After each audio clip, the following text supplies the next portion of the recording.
regarded the petitioner's concerns of the sustainability of the project and on the project aggravating the serious risks of ecological collapse. Later, we see just shortly after these concerns were disregarded in fact pattern paragraph 23 and fact pattern paragraph 25 that these risks were actually realized as harms, that is, in the decline of water quality and in the collapse of land and buildings.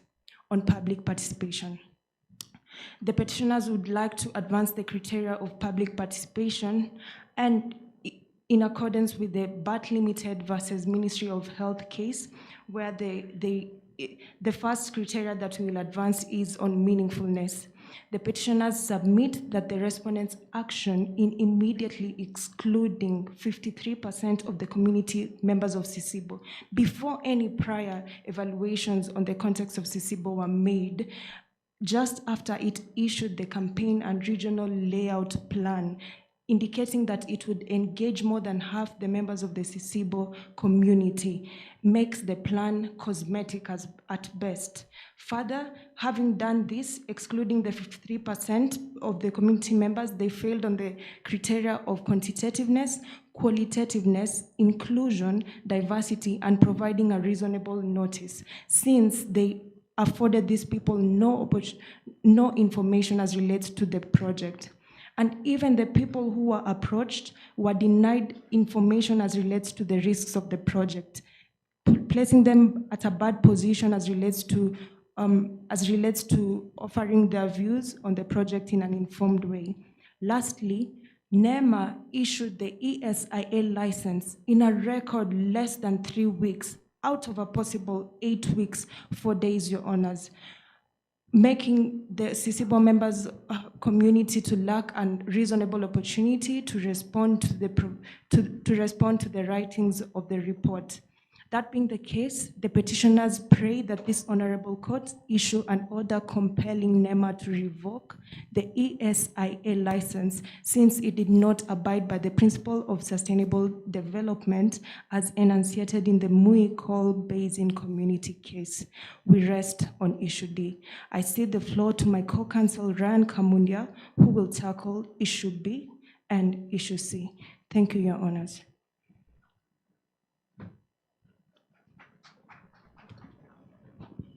You are allowed to clap,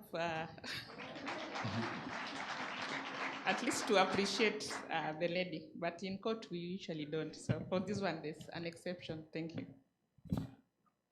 May it please the court, my name is Ryan Kamundia Gitahi, as introduced by Valerie, and I shall for the petitioners be handling issues B and C.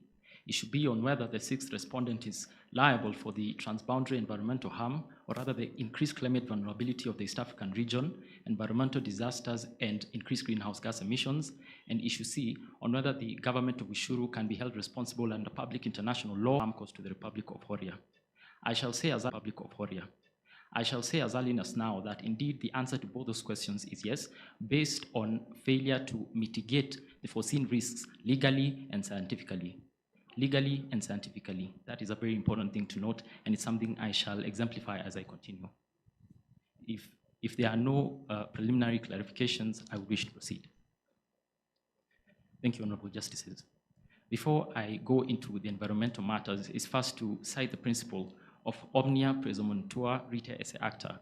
That is, a project is presumed to have been done legally unless proven otherwise. And this was applied in the case of Republic versus Attorney General ex parte Andrew Moriasi.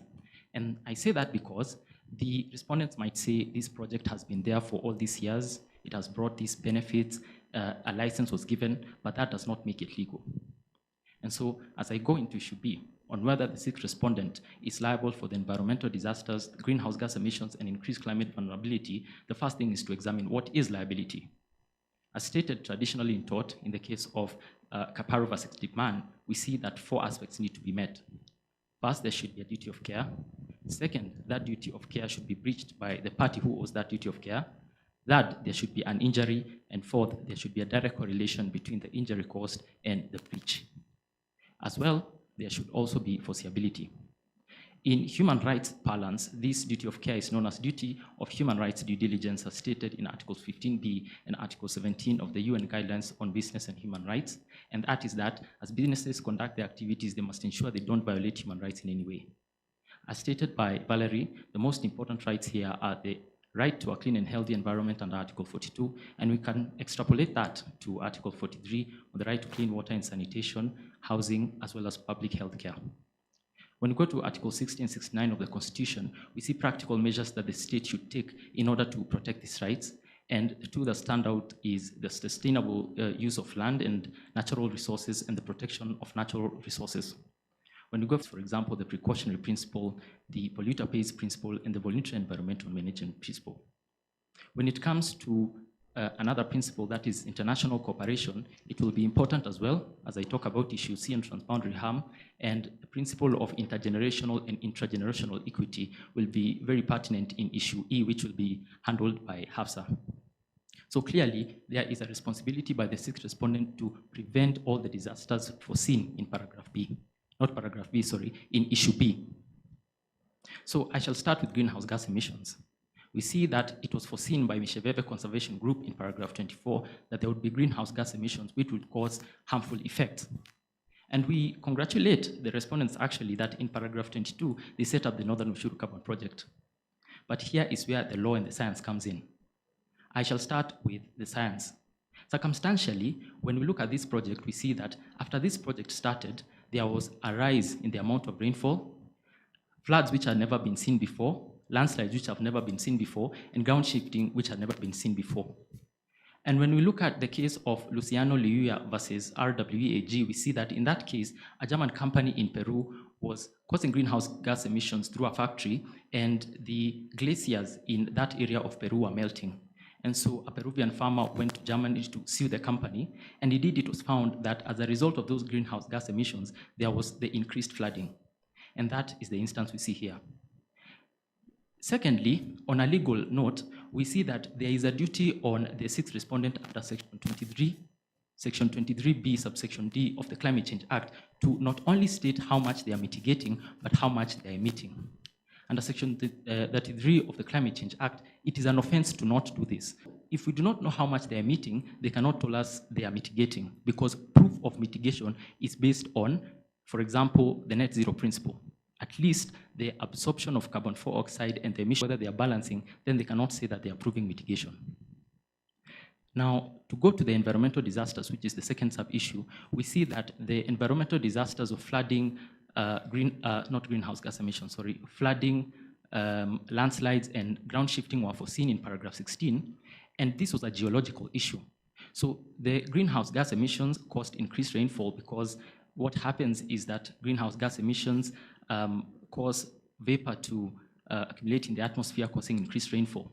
So this rainfall was what activated these disasters, the flooding and the landslides and the ground shifting. So to prevent this geological disaster, Section 47 of the Environmental Management and Coordination Act gives ideas on what should be done. And the most pertinent one I shall start with is anti-soil erosion mechanisms. And that is because soil erosion, or rather should I say soil in the first instance, when it loosens, what happens is that it collapses. It cannot hold itself. And so after that happens, then that is at the most basic level soil erosion, then that leads to landslides, then that can also lead to the ground shifting. The most commonly known measures of anti-soil erosion are gabions and terraces, and this was not seen. Now, the respondents might say they had the Northern Ushuru Carbon Project, but that does not prevent flooding, landslides, and ground shifting for the reason that when we look at landslides, for example, they happen on the sides of the valley, the escarpments of the valley, and on hillsides. So having a carbon project on the floor of the valley does not prevent this. Also, when it comes to flooding, even if we were to say the project area itself was protected, that does not protect the other areas.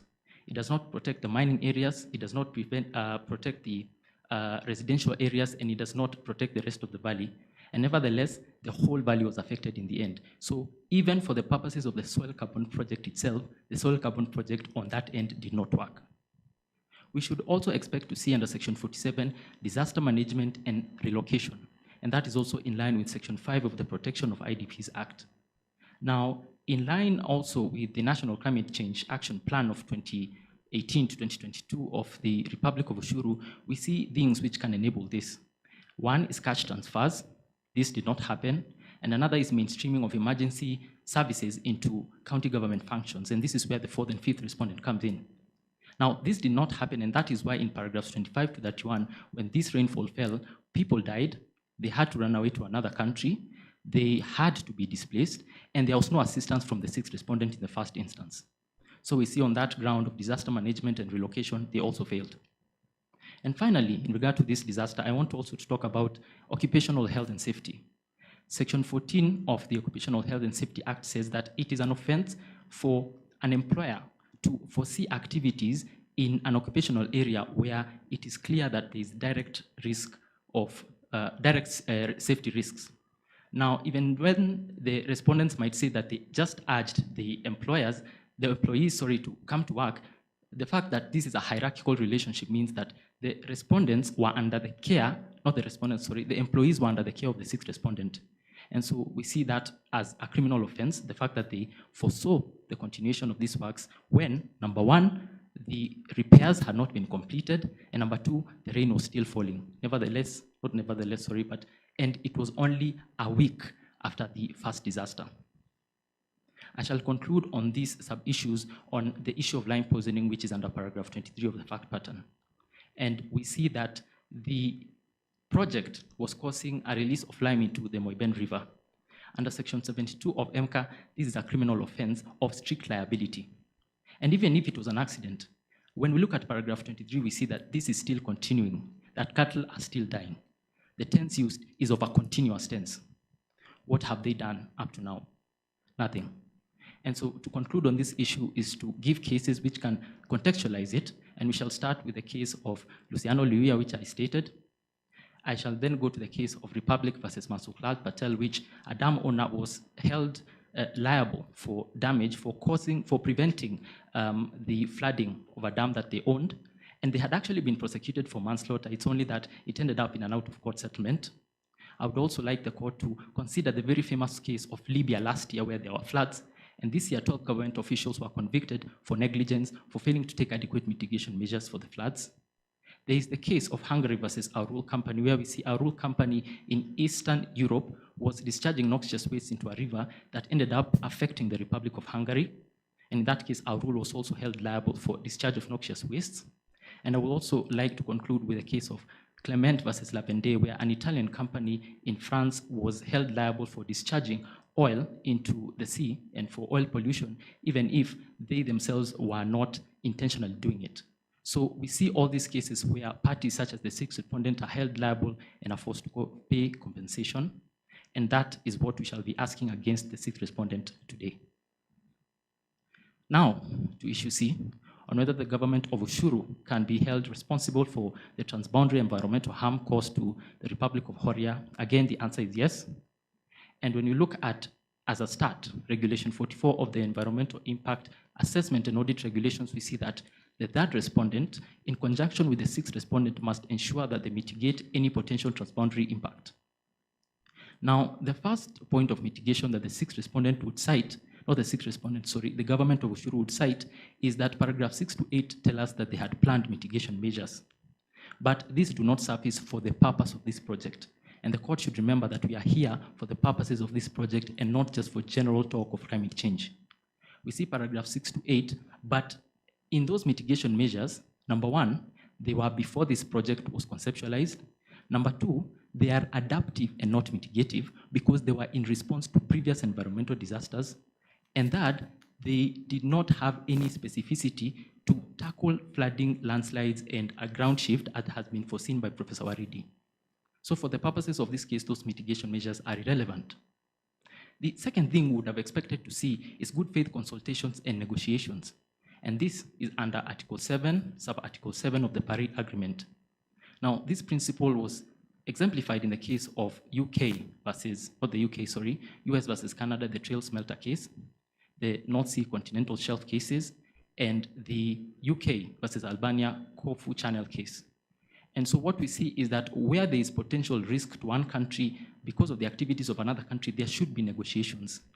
And the risk here is because, thank you, The risk here is because the sixth respondent activities in the Moiben Valley directly neighbors the Republic of Horia to the west.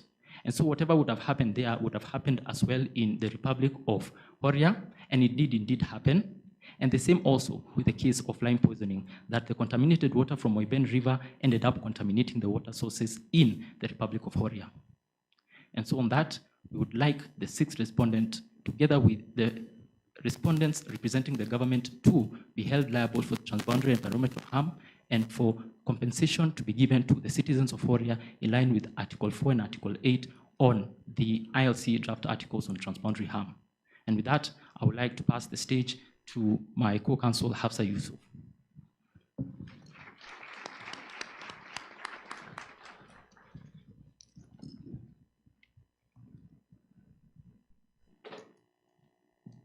May it please the court. My name is Hafsa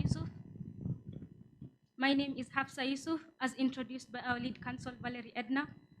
I will address issue E on behalf of the petitioners as to whether the Republic of Ushuru violated its international obligations under the Paris Agreement and other climate-related treaties by prioritizing economic development over environmental protection and climate resilience.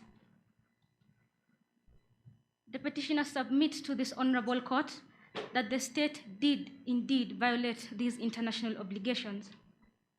By prioritizing economic development without putting in place adequate mitigation measures, the state violated the following provisions of the Paris Agreement. That is Article 2.1b, Article 4.2, and Article 7.1. Honorable judges, the Sisibo Cement project, despite contributing economically in the region, generated greenhouse gas emissions, which exacerbated climate change and the region and its neighboring ones' vulnerability to extreme weather events, as seen in paragraph 28 of the fact sheet. The government's measures to mitigate these emissions were inadequate in comparison to the amount of greenhouse gases produced, thus contradicting Ushuru's commitment to its nationally determined contribution to reduce its emissions. The petitioners draw support from the case Agenda Foundation versus the State of Netherlands, where the court affirmed that the state has a duty to take climate change mitigation measures due to the quote-unquote severity of climate change, of the consequences of climate change, and the great risk of climate change occurring. Honorable judges, the petitioners submit further to this honorable court that Ushuru has an obligation to implement climate change mitigation measures and cannot prioritize economic development at the expense of environmental harm. We rely on the following international climate treaties, that is Article 6 of the Paris Agreement and Article 3 of the United Nations Framework Convention on Climate Change. Honorable judges, the state's prioritization of this project by opening it after 1 week, it was closed, even though it caused the following adverse effects, that is environmental harm, that was the water pollution, climate change-induced disasters, that was the flooding that happened, and the deadly accidents which claimed many Ushuru lives, can be seen as the state neglecting its duties to the treaties earlier mentioned and proof of its undue prioritization of economic development over environmental protection and climate resilience. On to my third limb of argument, honorable judges. By proceeding with the Sisibo Cement project, despite clear warnings from the ESIA report, which included possibility of environmental harm and disasters, that was the landslides and the flooding, the state violated the no harm principle, which states that a state is duty-bound to reduce, prevent, and control the risk of environmental harm to its neighboring states. They also are in violation of the principle of sustainable development, which aims to balance economic advancement and protection of the environment. We seek to draw support from the following cases, that is Mohammed Ali Badi and another versus Attorney General and 11 others, where the court held the government of Kenya liable for not considering the environmental impacts that the LAPSET project would have, and proceeded with it, which then further caused environmental harm. We also rely on the case Odando and another versus NEMA and two others, where the court ruled in favor of the petitioners and directed the respondents to implement measures to mitigate the pollution that they had caused and protect public health. Lastly, honorable judges, the petitioners would like to bring to the attention of this court a framework for including climate resilience action into economic inclusion program made by the World Bank called Pathways to Climate Resilience Economic Inclusion, which consists of 3 key areas, that is, adaptive safety nets, food and ecological systems, and green jobs and green transitions. These programs aim to achieve the following: reduction in greenhouse gas emissions, reduce disaster risks, and improvement of the livelihood of the people. Honorable judges, such effective adaptive and preventive measures were not taken by the government of Ushuru to ensure that both sectors, that is economic development and environmental protection and climate resilience, were well balanced. That is the end of my submissions, honorable judges. If there are no further questions, I wish to proceed with the petitioner's prayer in regards to this issue. Thank you. In regards to this issue, the petitioners seek from the court a declaration that the Republic of Ushuru did violate its international obligations under the Paris Agreement and other climate-related treaties by prioritizing economic development over environmental protection and climate resilience. Thank you. I seek to yield the floor to the bench.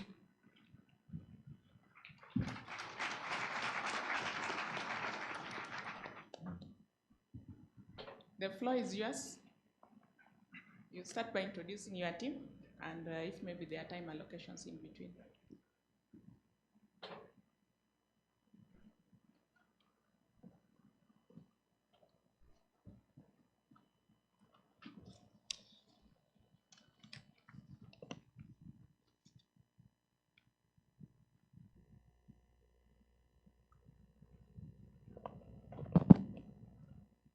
Presiding Judge, honorable members of the bench, distinguished members of the court, I salute you. Good afternoon. May it please this court, my lords and my ladies, Robin Okio is my name, lead counsel appearing for the petitioners, for the respondents, in the matter. Alongside me are my co-counsels, Aida Otieno and Jacob Mwendo. In the next 40 minutes graciously granted to us by this honorable court, my lords, I intend to exhaust the first 15 minutes to guide this court and respond before this honorable court on the merits of issues A and D. The subsequent 10 minutes shall be used by my co-counsel Aida Otieno to respond and substantiate before this honorable court on the merits of issue B, while the last 15 minutes as well shall be used by the last counsel, Jacob Mwendwa, to respond and substantiate before this honorable court on the merits of issues C and E. To this end, we invite the leave of the court to indulge in this honorable matter. My lords and my ladies, we appear before you today with heavy hearts, cognizant of the fate and the nemesis of the Republicans of the state of Ushuru and the dire situation within which they found themselves. To that end, my lords and my ladies, we do sympathize fully. The petitioners, my lords and my ladies, have painted and offer such a bleak description of my client, which we seek to debunk wholly and paint a rather clearer and legal-sounding picture of a state and a government that is in full realization of its obligations. We shall move to substantiate before this honorable court that my client the Republic of Ushuru took all the necessary actions and steps to avert the situation in the state of Ushuru. On to the first issue, my lords and my ladies, which invites this honorable court to answer the question as to whether the court has the jurisdiction to hear and determine this matter. My lords, it is our position that one, this court lacks the requisite jurisdiction to hear and determine this matter. Two, that the parties herein have the standing before this honorable court. And thirdly, that the issues presented before this honorable court are indeed inadmissible. If that explains the nature of my submissions, my lords and my ladies, I beg to proceed. On to the first preliminary issue, my lords and my ladies, which invites this court to answer the question as to whether the court bears the jurisdiction to hear and determine this matter. It is our position, again, as the respondents, that this court lacks the jurisdiction to hear and adjudicate over this matter. My lords, allow me to draw the attention of the court to the apex court in the case of Council of Governors versus the Senate and another, where the court assented to the timely honored words of Nyarangi J.A.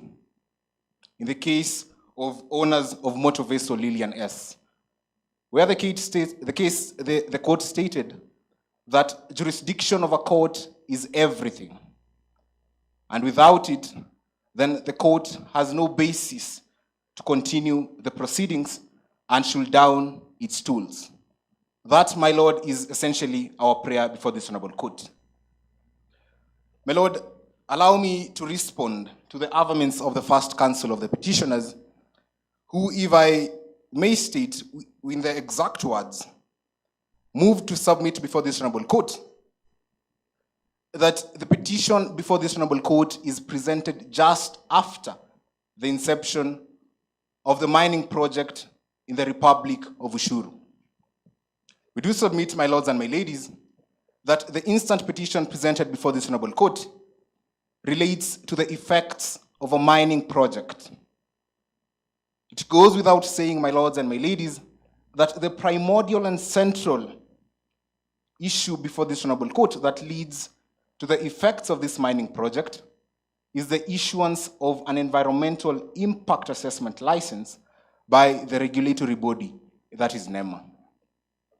My lord, Section 125 of the Environmental Management and Coordination Act establishes the National Environmental Tribunal, which is further mandated under Section 129 with a mandate of issuance and revocation of impact assessment licenses. We do submit that this petition before this honorable court ought to have been determined and adjudicated over by the National Environmental Tribunal before moving this honorable court. My lords and my ladies, we hasten to state that the petitioners cannot confer jurisdiction upon this honorable court where none exists. The particular words of the court in the case of ODM versus Yusuf Ali Mohammed were that a party cannot, through legal draftsmanship and craftsmanship, confer jurisdiction upon a court. That essentially is what the petitioners are doing before this honorable court, my lords and my ladies. In response to the arguments of the first petitioner, the first counsel for the petitioner, who stated that the issues and the case before this honorable court revolve around violation of human rights. My lords, we do submit that the petitioners legally are drafty and crafty in their pleadings to insinuate before this honorable court that the petition squarely revolves around violation of human rights. We do submit that the instant petition squarely revolves and relates to the issuance of an environmental impact assessment license, which leads to the commencement of this mining project and the subsequent effects that are felt in the Republic of Ushuru. To this end, my lords and my ladies, we do submit that this court lacks the jurisdiction to hear and determine this matter. On to the second preliminary issue, my lords and my ladies. Having heard the cogent submissions of the petitioners, we seek not to contest the standing of the parties before this court. Only to add that the standing before this noble court is guaranteed under Article 70 and 258 of the Constitution of Ushuru, which guarantees the right of every person to institute court proceedings citing constitutional violations. On to the third preliminary issue, my lords and my ladies. It is our position as the respondents that this court, the issues presented before this honorable court, are inadmissible. My lords, I am glad that the first counsel for the petitioner moves to advance our case and acknowledges the place and the establishment of an independent accountability mechanism that is established by the World Bank. My lord, we do submit that the instant petition and the issues presented before this honorable court are inadmissible for the fact that the petitioners neglect the doctrine of exhaustion.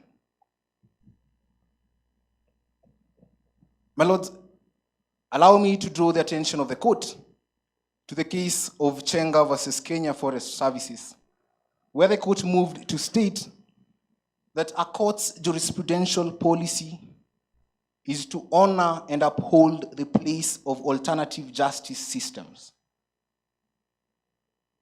Move with me, my lord, to paragraph 14 of the statement of facts, which states that the World Bank established an independent accountability mechanism which was mandated with the task of resolving disputes that accrue out of this mining project.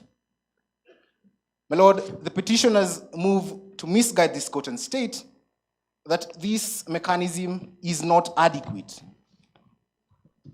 We seek to submit before this honorable court that the mechanism was indeed adequate and that their submissions are founded on mere assumptions.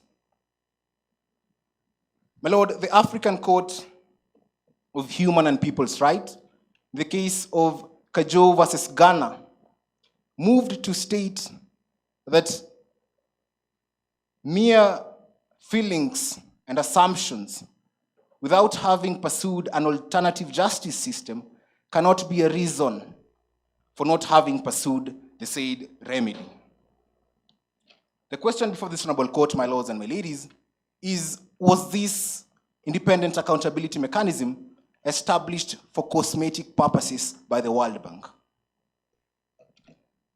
It is therefore our position, my lords and my ladies, that this court finds the issues presented before it inadmissible.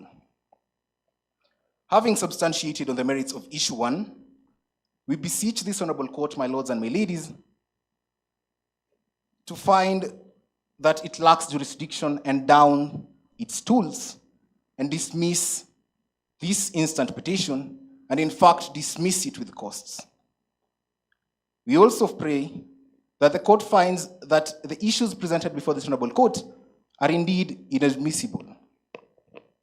However, my lords and my ladies, in the event that this honorable court, in its judicious and Solomonic wisdom, finds that it actually can assume jurisdiction before this petition, and that the issues presented before this honorable court are indeed admissible, permit me, my lord, to move to respond and substantiate on the merits of issue D before this honorable court.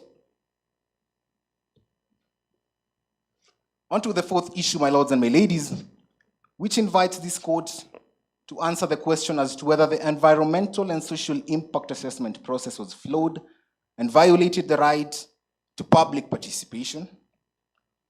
My lord, it is our position as the respondents that the environmental and social impact assessment process was procedurally and substantively compliant and upheld the right to public participation.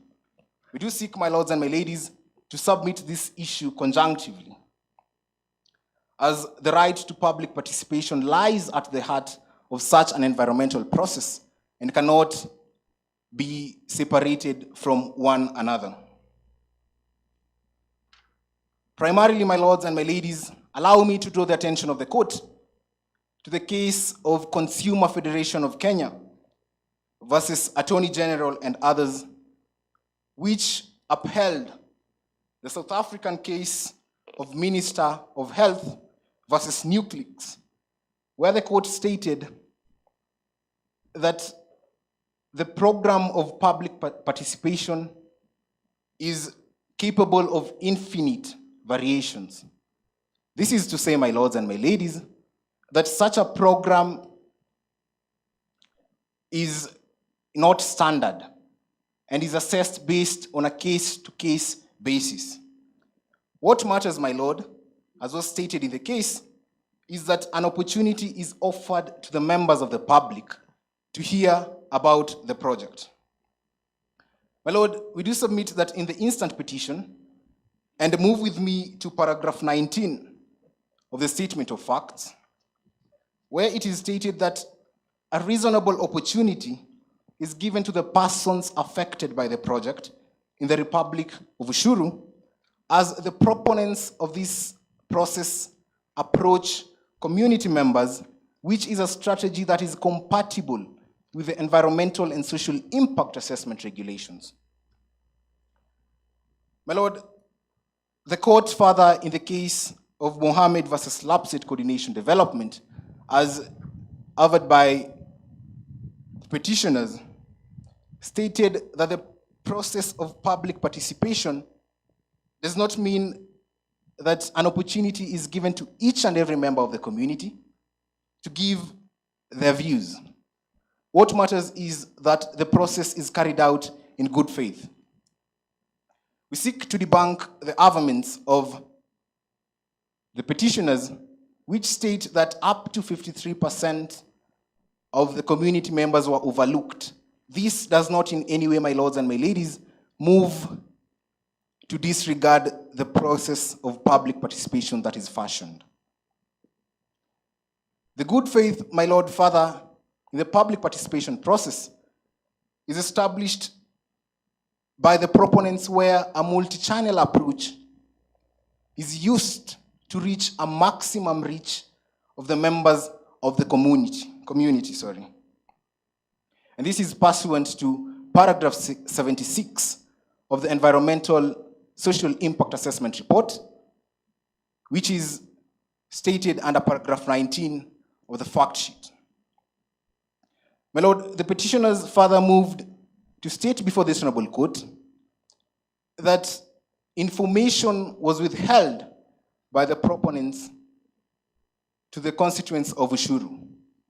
We do submit and want this court to take notice that the right to access to information is a limited right.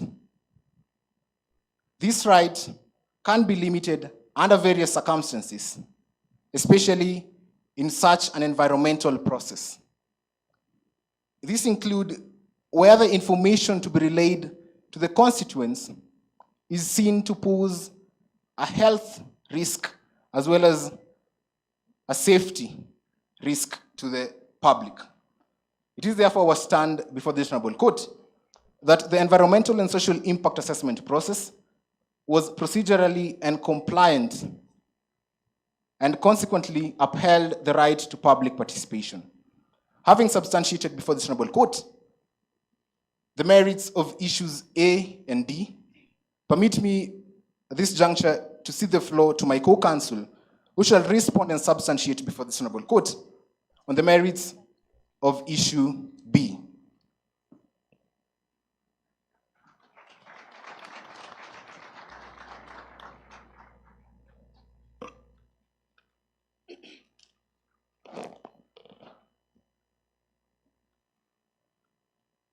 May it please the court, my lords and my ladies.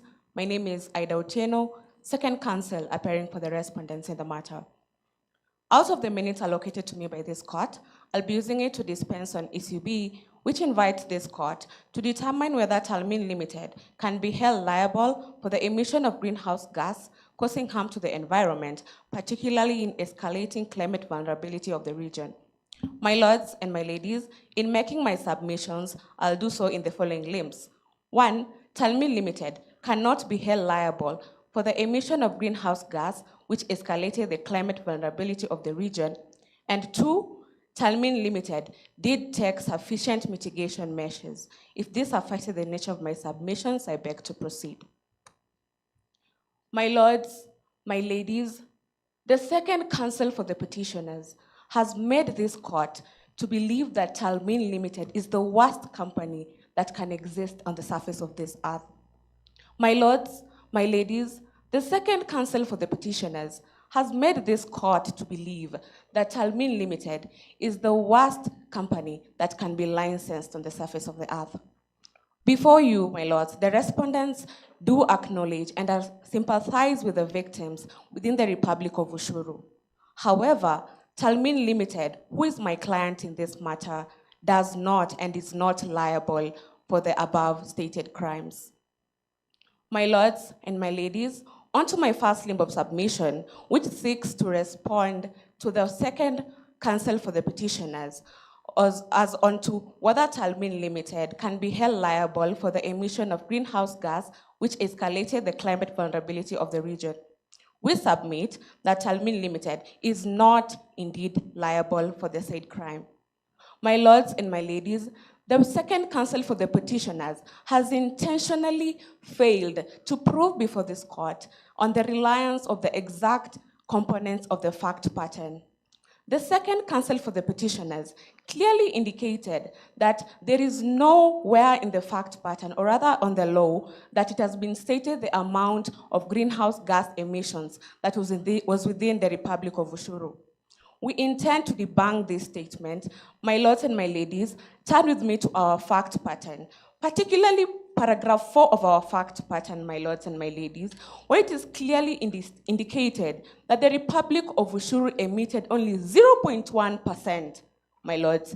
Yet the Second Counsel for the Petitioners came before this court and lied to this court that there is nowhere as per the fact sheet that is an actual estimate of the emission of the greenhouse gas.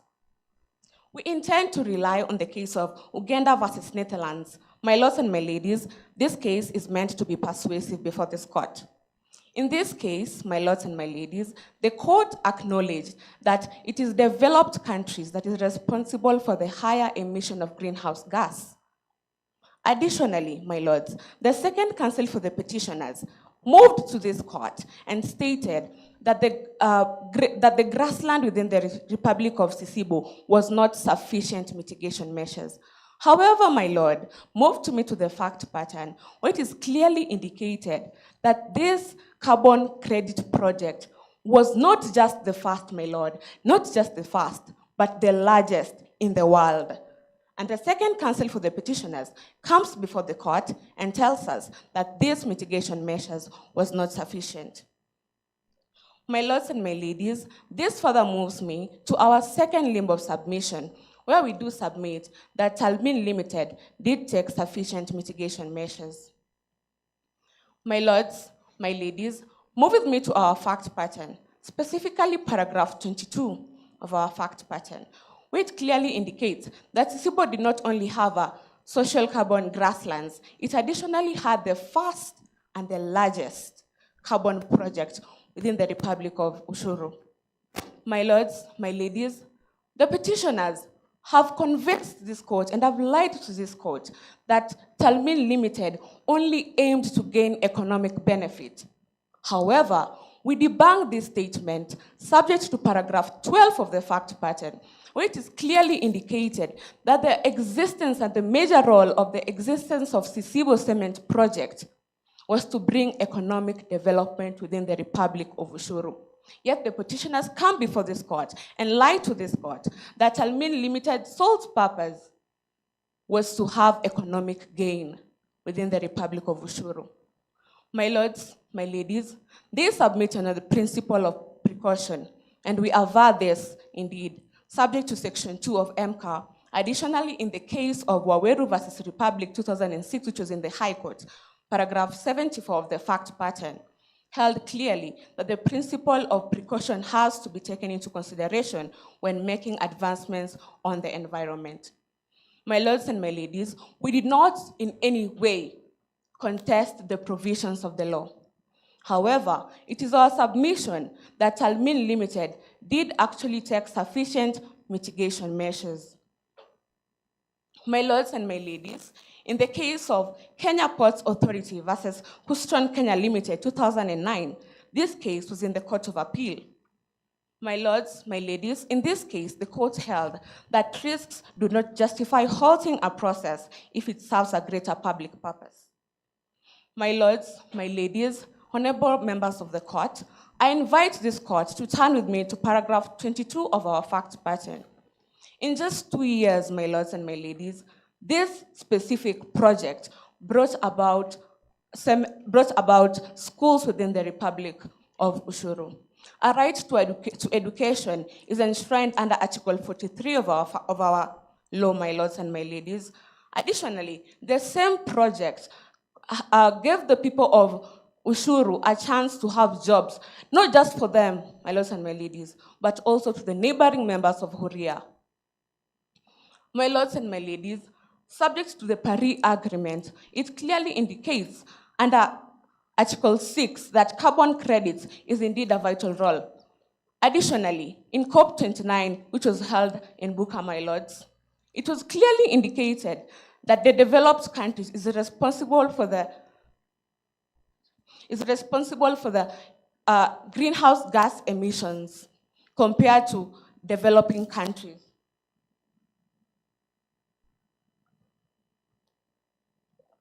My lords, my ladies, the second petitioners before this court moved this court to state that it is actually Talmin Limited that is responsible for escalating the climate vulnerability of the region.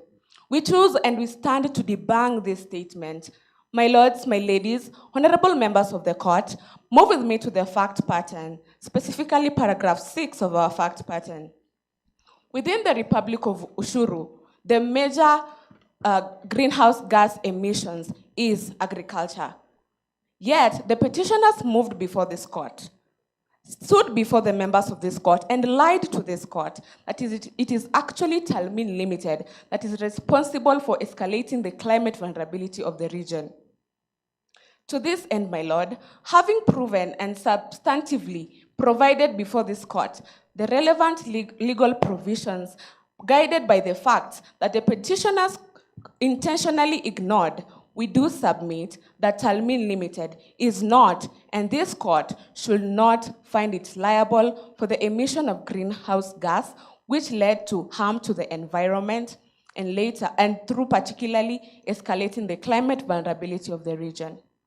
My lords and my ladies, bearing in mind that within the Republic of Ushuru, my lords and my ladies, as I had earlier stated, my lords, should this court move to the fact that these children within the Republic of Ushuru were not supposed to have education, the people within the Republic of Ushuru were to deny the right to have jobs to fend for their families, the people of the Republic of Ushuru were to be denied the access to clean and healthy water, seeing that Talmin Limited had an establishment of water springs, my lords and my ladies. The question before this court is the question of liability, my lords and my ladies. And we do deny the liability, seeing that as confirmed by the fact pattern, which the petitioners chose to come before this court and lie before this court on several matters.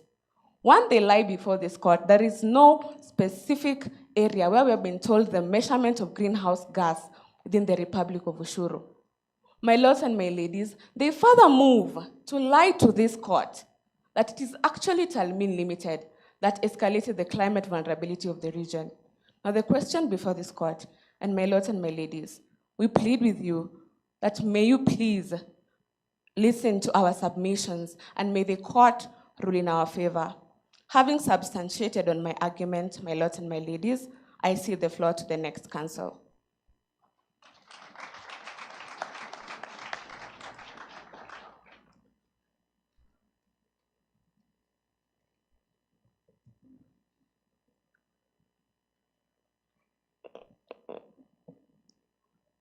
May it please the court, my lords and my ladies, as earlier introduced, I am Jacob Mwendwa, third counsel appearing on behalf of the respondents, and I shall use the 15 minutes graciously granted to me by this honorable court to respond and address issue C and issue number E.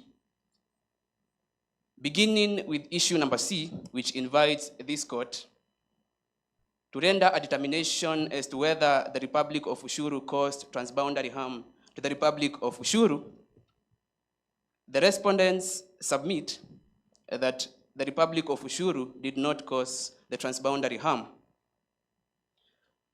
I shall submit in two limbs, and I shall respond in two limbs. That first, what caused and what occasioned the transboundary harm in the Republic of Ushuru was as a result of unforeseeable and unprecedented rainfall. That secondly, the Republic of Ushuru has adhered to the obligation and to the duty of due diligence. My lords and my ladies, issues of transboundary harm are novel issues yet to be fully addressed by courts in the Republic of Ushuru. Today presents a rare but precious opportunity for this court to apply its wisdom and render determination on this matter. We pray that this court finds in favor of the respondents. Beginning with the first limb of submission, and as I respond to the second counsel, he submitted that the Republic of Ushuru be held. He choose to debunk from those submissions and submit that what caused the transboundary harm, pursuant to fact paragraph number 25, is unprecedented and unforeseen rainfall that had not been witnessed in the area for over a decade.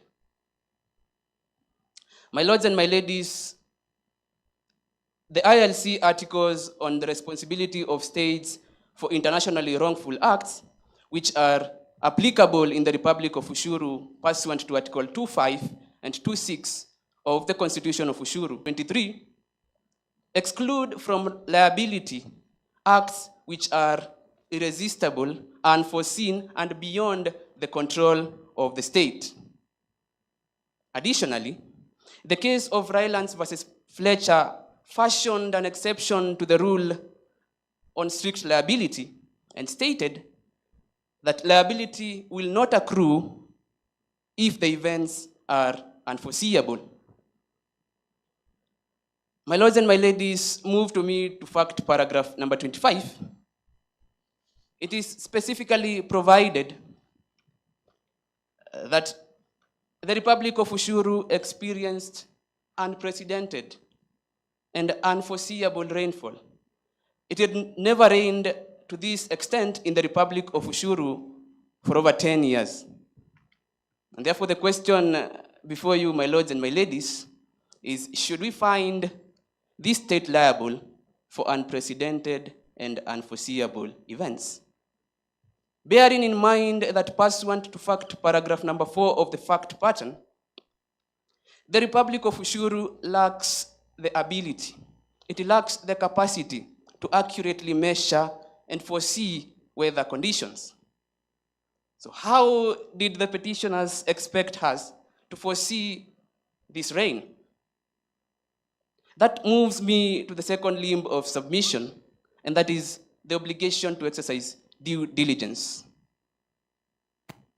It was upheld and was held by the advisory opinion rendered by the Inter-American Court on Human Rights at paragraph number 158 that the obligation of due diligence includes the obligation to conduct an environmental social impact assessment. We submit before you, my lords and my ladies, that pursuant to fact paragraph number 16, an environmental social impact is conducted. The petitioners have moved to rely on the Kofu Channel cases. But we submit before you that they have painted a bleak picture. Those two cases involved a shared watercourse. What is the issue before us is River Moiben. River Muiben is not shared with the Republic of Horia. So how do they expect us to foresee such harm to the Republic of Horia when we don't share the watercourse? We submit before you, my lords and my ladies, that the state of Ushuru cannot be found liable. It cannot be found liable for causing the transboundary harm because, one, the harm was as a result of unforeseeable events, and secondly, it conducted its due diligence as required by law. My lords and my ladies, we submit that you debunk from the submissions of the petitioners. We submit that you find in favor of the state of Ushuru that my client did not cause transboundary harm to the Republic of Horia. Having substantiated and responded to the submissions of the petitioners on this particular issue, permit me to move to respond and submit on issue E. My lords and my ladies, issue E invites this court to render a determination as to whether the Republic of Ushuru violated its obligations under the Paris Agreement and other climate-related treaties, economic development over environmental protection. We choose to debunk fully from the submissions of counsel for the petitioners that the Republic of Ushuru violated its obligations. And we choose to submit that the Republic of Ushuru indeed upheld and adhered to its obligations. I shall submit in two limbs that first, the Republic of Ushuru adhered and implemented, and secondly, that the Republic of Ushuru has realized sustainable development. I shall begin on mitigation measures. Article 5 of the Paris Agreement is read together with Article 4.1d of the United Nations Framework Convention on Climate Change, which again are applicable in the Republic of Ushuru pursuant to Article 2.5 and 2.6 of the Constitution of Ushuru, provide or require states to set up and enhance carbon sinks and reservoirs for greenhouse gas emissions. My lords and my ladies, turn with me to fact paragraph number 22, where we can see that the Sisibo Cement Project has come up with one of the largest and one of its kind, a mitigation measure that is able to absorb 10,000 tons of carbon dioxide from the atmosphere. We submit that we have adhered to the mitigation measures that is required of us. We are cognizant that we only contribute less than 0.1% of the global greenhouse gas emissions. However, we have an obligation under the principle of common but differentiated responsibilities to still take up mitigation measures to remove carbon from the atmosphere. And that is what we did.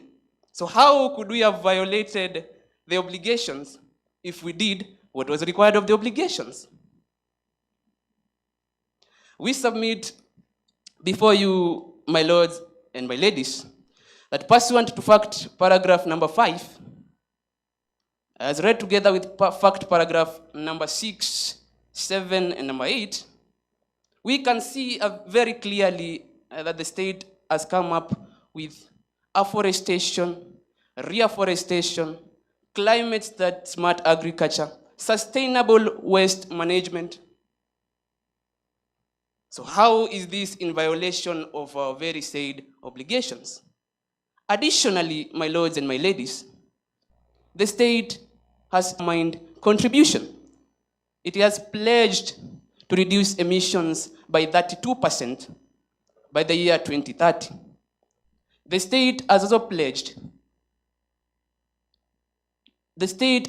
pledged to come up with renewable energies and to make the energy systems in the Republic of Ushuru 100% renewable by the year 2030.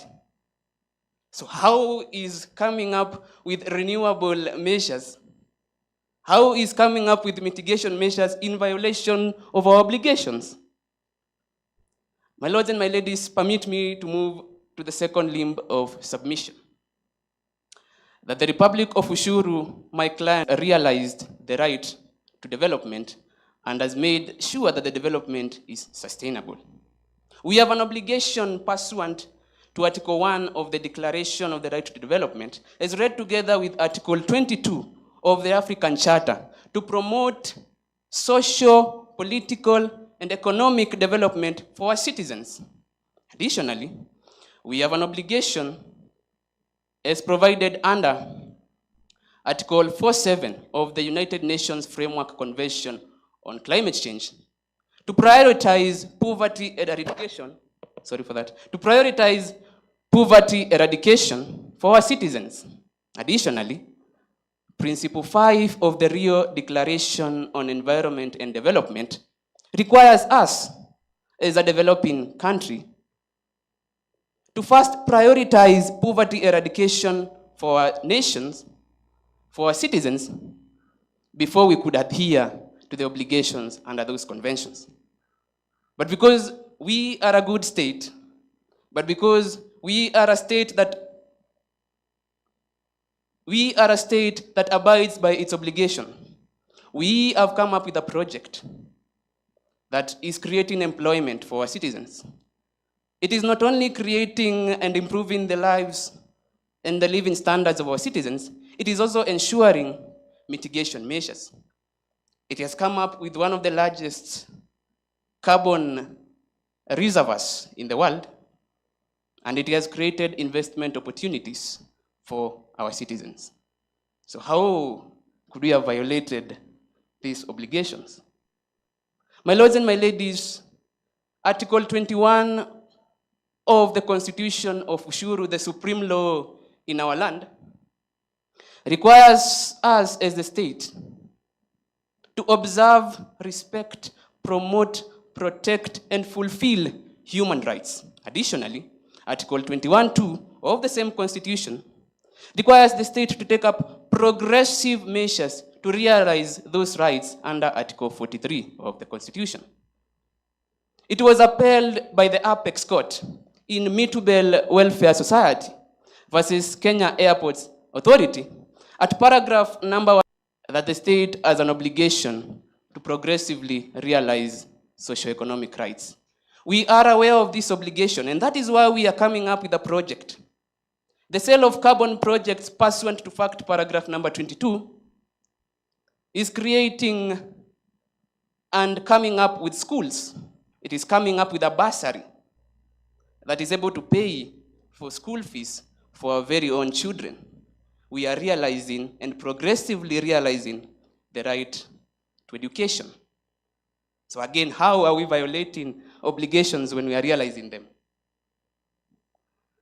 My lords and my ladies, this court recently held in Rutere and 11 others versus Reynolds Construction Company, where Justice Nzili stated at paragraph 284 that sustainable development involves and means integrating aspects of development and all aspects in order to ensure that this right of development is realized for our citizens.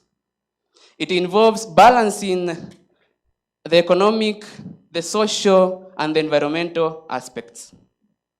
The economic aspects we have upheld by coming up with a project that is creating employment. The environmental aspect we have upheld by coming up with a project that is able to remove carbon from the atmosphere. Isn't that an environmental aspect?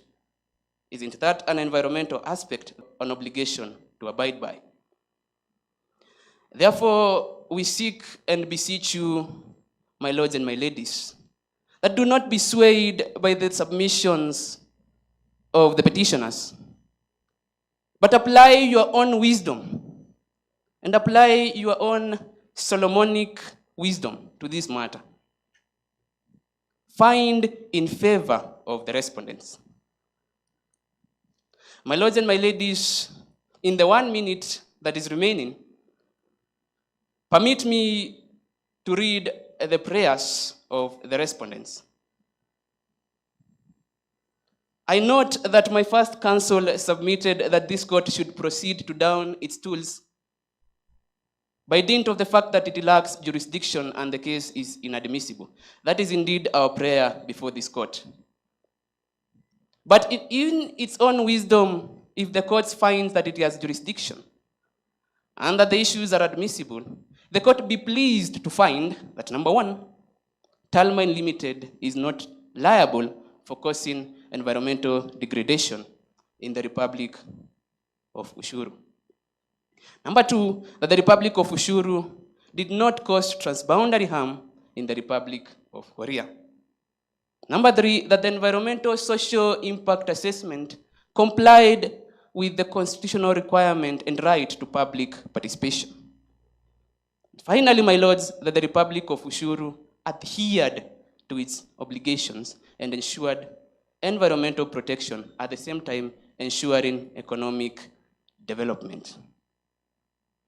My lords and my ladies, even as you retire to make your judgment, we beseech you once again, find in favor of the respondents. Proceed to dismiss this petition and do so and dismiss it with costs. The respondents rest their case.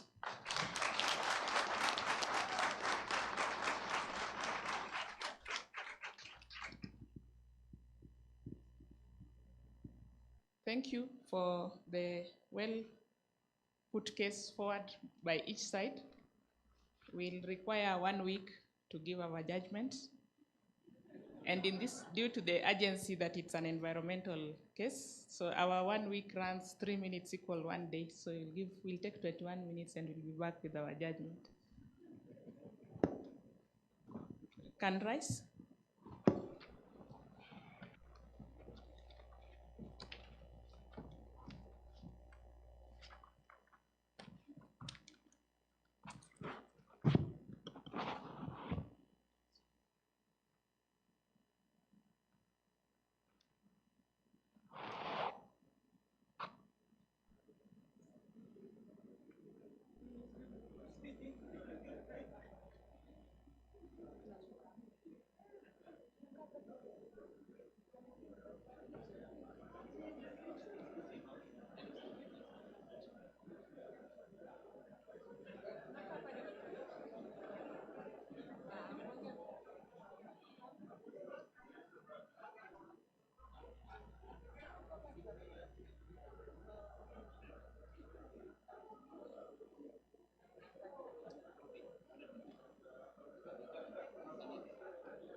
So let's congratulate them again with a round of applause.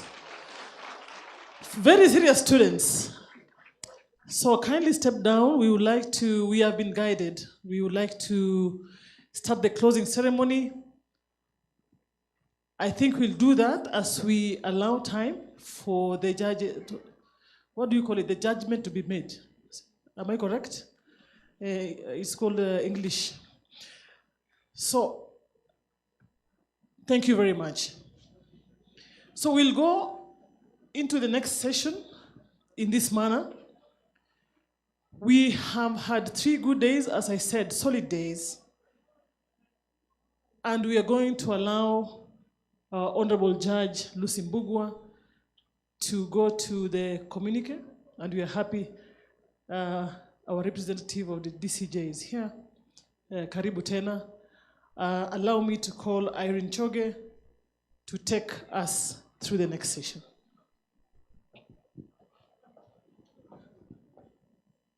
Good afternoon, ladies and gentlemen. Good afternoon. I told you I am full of energy, and by the way, today morning I was not feeling well. And if I can speak with a lot of energy like this, you can respond better. Good afternoon. Thank you very much. So as we go to the communique, I'd like this to play, given that I'm a media person. Do we have sound? Do we have sound? Does it have sound?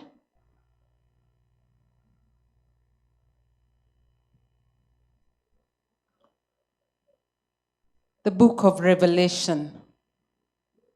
Guess who?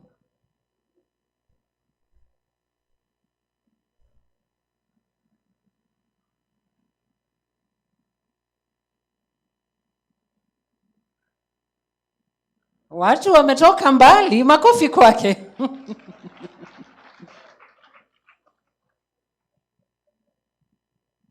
Uh-huh.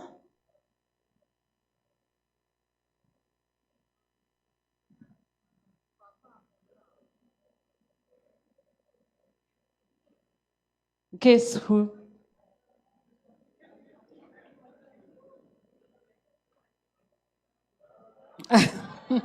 Makofi tafadhali. Let's have a little bit of fun here.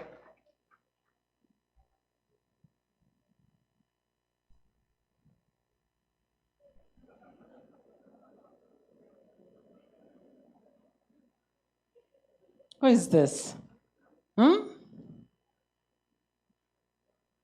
Even the owner does not know himself here. Justice Makori. Makofi kwa Justice Makori. All right, so we're going to stop there. We just wanted to be sure that those that we missed during the presentation, we make sure that we have seen them. Now, without further ado, allow me to call Lady Justice Lucy Mbogwa to give us the joint communique. Karibu. Until she gets here, we were allowed to clap. Until she gets here. Karibu. I'll read out the joint communique, a summary of the actions and commitments that we have at the end of the conference. A joint communique of the Environment and Land Court and stakeholders of the court at the end of the Climate Justice Conference. Theme, the role of courts in remedying climate change chaos, a call for distributive and procedural justice, held on 25th to 29th of November at Uasin Gishu County in Kenya. We, the Environment and Land Court of the Republic of Kenya, the ELC, and the national government, county governments, the National Council on Administration of Justice, development partners, the academia, private sector representatives, civil society representatives, and all delegates, herein collectively referred to as stakeholders of the ELC, participated in the first ELC Climate Justice Conference themed The Role of Courts in Remedying Climate Change Chaos, a call for distributive and procedural justice, held at Moi University School of Law, Annex Campus Eldoret, committed to the objectives and collective aspirations of the people of Kenya that informed the establishment of the ELC under the Constitution of Kenya 2010, and the substantive mandate and responsibility of the court in enhancing procedural and distributive justice in climate governance, mindful of the human activities and other phenomena that led to the continued destruction of biodiversity and resulting in harm to the global, regional, and local ecosystems, and the negative effects and outcomes related to climate change. Recognizing the progressive steps and efforts that have been taken by the global community to tackle the challenge of climate change through various commitments and targets, the emerging challenges, realization of those commitments, including the financing of climate change initiatives, and the accountability measures and norms put in place to ensure realization of the set targets and commitments. Further, recognizing that the domestic level remains the primary sitters for the implementation of such global commitments, and that the targeted outcomes and impacts can only be practically realized through the effective integration in domestic and local governance mechanisms, including procedural and distributive justice and governance processes. Aware that the Constitution of Kenya 2010 provides a clear, primary, and fundamental transformative governance framework for the realization of the procedural and distributive justice in a need to activate measures and mechanisms for restorative justice,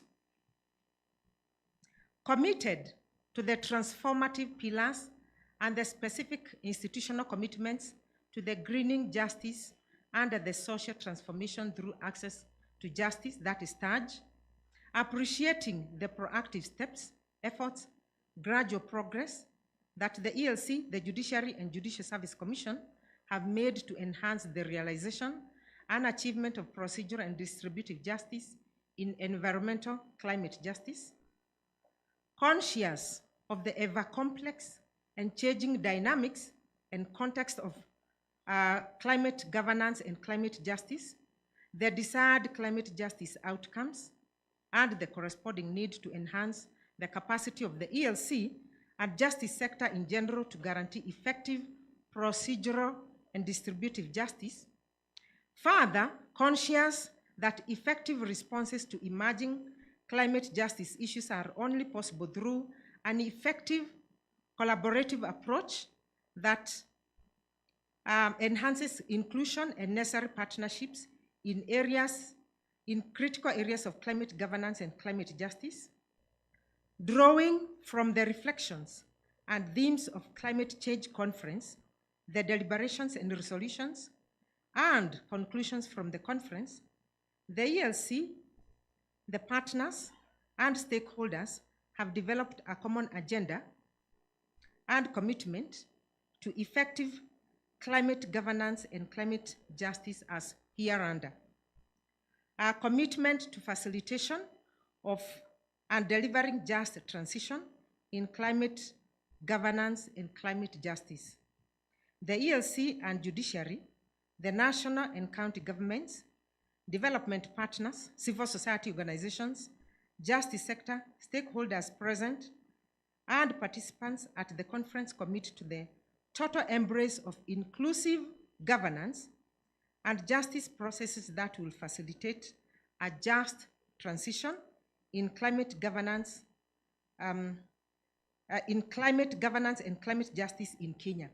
One, the ELC, the judiciary, and justice sector stakeholders commit to development of a comprehensive and multi-door sector strategy involving sectors such as sports, agriculture, ICT, public finance, labor, etc., in order to facilitate a just transition and incorporating vital components of procedural and distributive climate justice. Two, the ELC, the government, and justice stakeholders commit to support the development of a legal framework that will anchor just transition in climate justice, including facilitating effective public participation, inclusion and diversity in climate justice processes.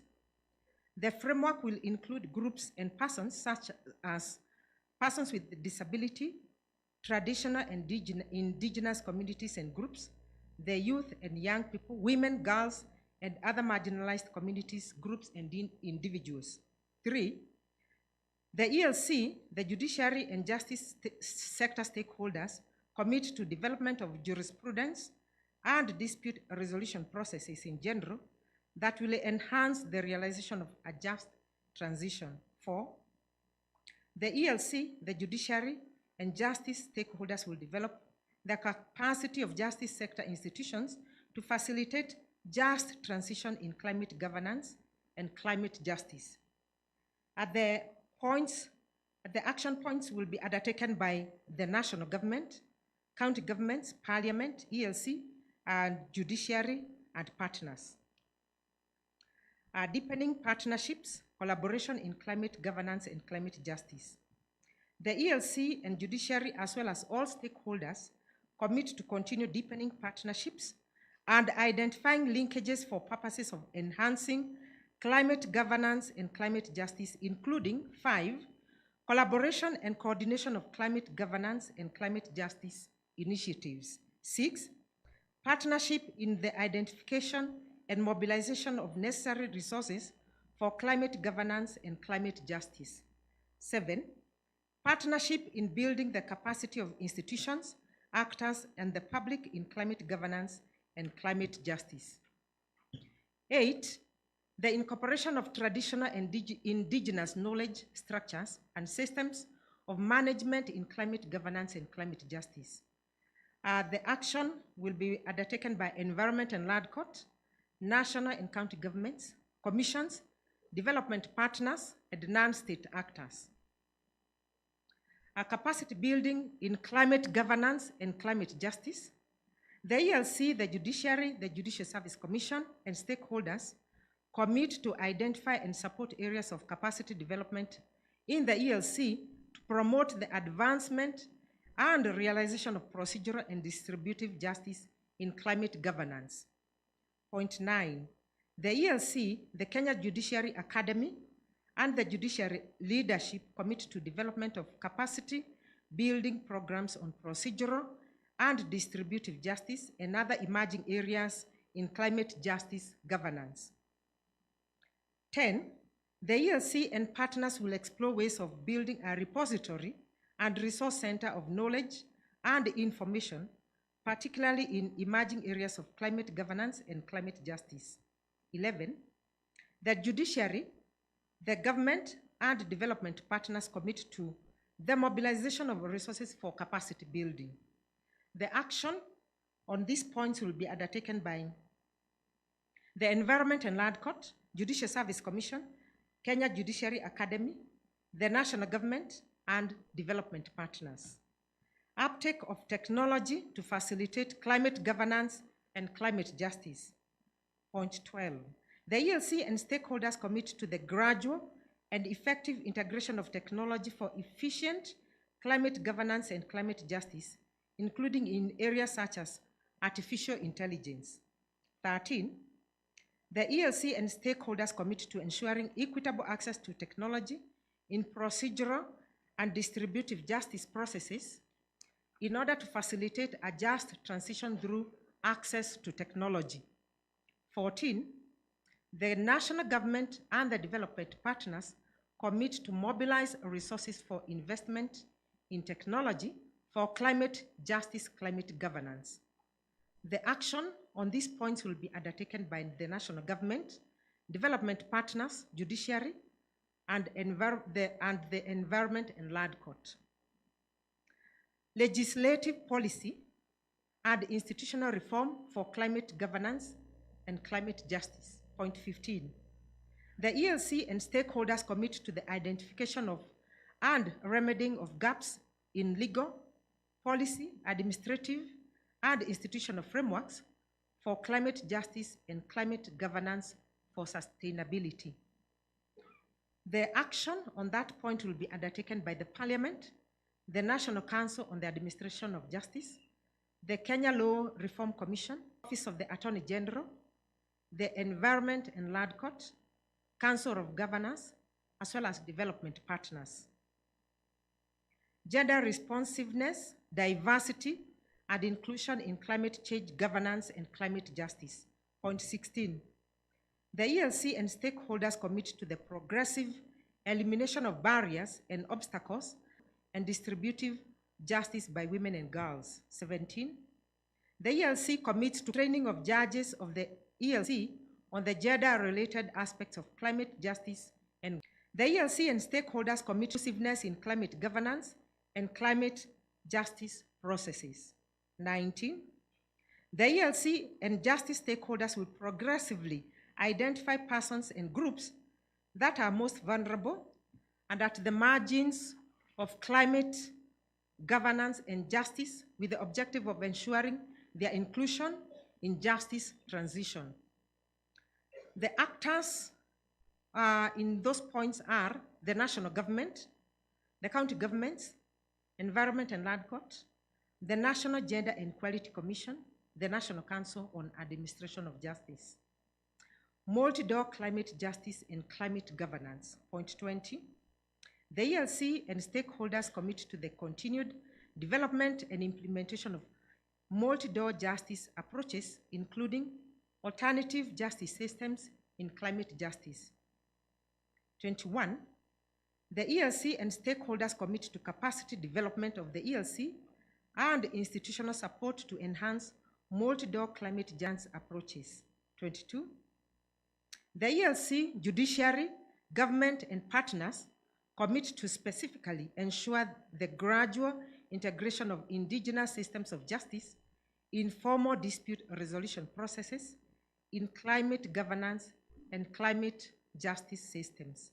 23, the judiciary, government, and partners commit to continued resource mobilization for multi-door justice systems. The actors on these points are the Environment and Land Court, the judiciary, National Council on Administration of Justice. Accountability in climate governance and climate justice. Point 24. The ELC, judiciary, national and county governments, and all stakeholders commit to the core principles of accountability, transparency in climate justice and governance, and especially in utilization of resources set aside for the realization of just transition and climate justice and climate governance. The actors on that point are Environment and Land Court, judiciary, the national government, and the county government. That is the communique, which will be signed by the Honorable Eden Duale, EGH, who is the Cabinet Secretary, Ministry of Environment, Climate Change and Forestry. It will also be signed by the Honorable Justice Oscar Angote, MBS, the Principal Judge of the Environment and Land Court. It will also be signed by Dr. Chris Kipto, CBS, who is the Principal Secretary, the National Treasury. It will also on the Administration of Justice, that is the NCAJ. It will also be signed by the following partners: the CPF Financial Services, the Food and Agriculture Organization of the United Nations, that is FAO, and also the International Development Law Organization, that is IDLO. That is the end of our communique.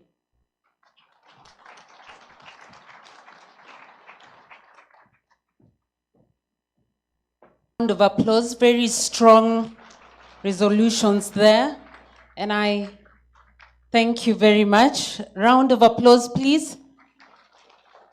Thank you very much.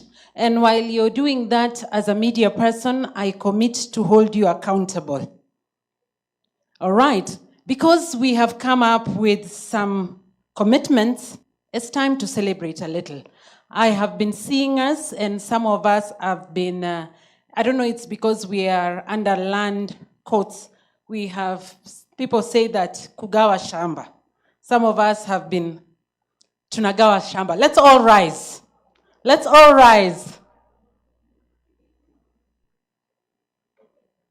Because of these 28 commitments that we have made today, which is a new beginning, we are going to celebrate a little, and then we will go on with the program. This is just part of the program. It's good to celebrate. Taunet Nelel means a new beginning. So this is a new beginning. So take it as you like it. Hey, vile unaipenda tu.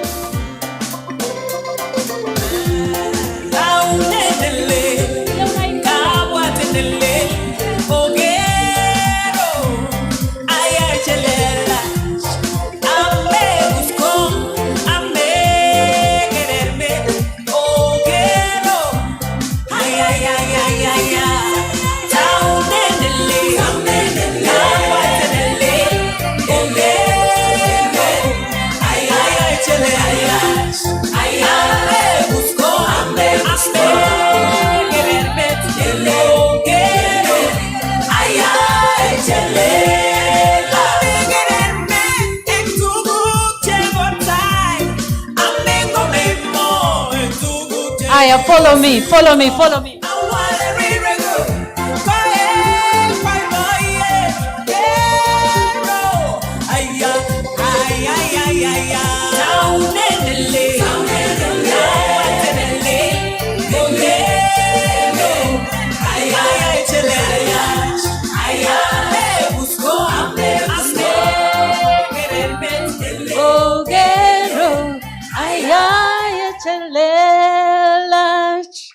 Thank you very much.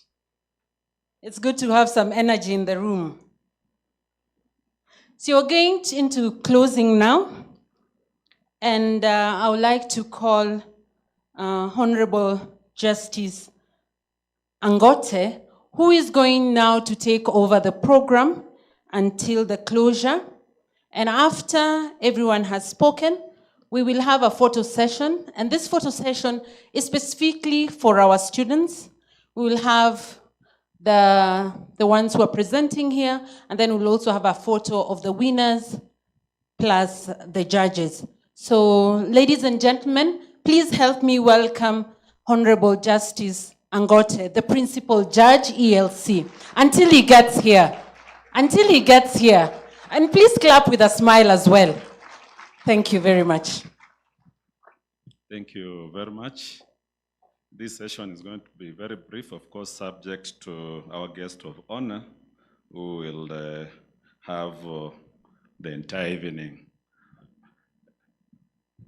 I will start by, first of all, before I make my remarks, which will not take more than 2 minutes, I want to invite our colleague and also a member of the Judicial Service Commission, Justice Anthony Murima, just to pass regards and also to talk to us very briefly, and then we move to the next section. Welcome, Justice Anthony Murima. Karibu.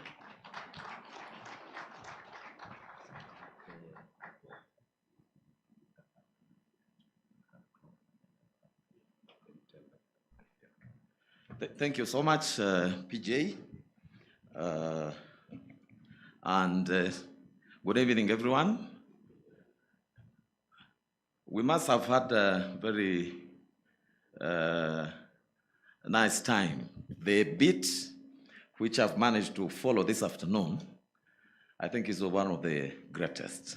And I can just imagine how it has been since Monday. I had wanted us to discuss some few in-house issues. And I don't think whether it would be appropriate for us to do so. I propose, therefore, that we proceed with the closure, and thereafter we have a minute so that we can talk amongst ourselves. If that's agreeable, then we hold it at that. If it's not agreeable, we push it to ELC at 12. I think you can meet after, isn't it? Thank you so much. Thank you. Thank you very much, Commissioner. You know, you are our employer. We'll say what, we'll follow what you say. So we'll have a very short meeting with the Commissioner. That is just for the judges after the closure of the conference. I'm going to make my remarks in 2 ways. First, I want to thank all of you for accepting our invitation. And I do this with a lot of gratitude, because being here for an entire 4 days is not easy. We have very busy schedules, so I want to thank all of you. Secondly, I want to thank the team which put together this conference, and specifically the steering committee team. Let's rise for the court.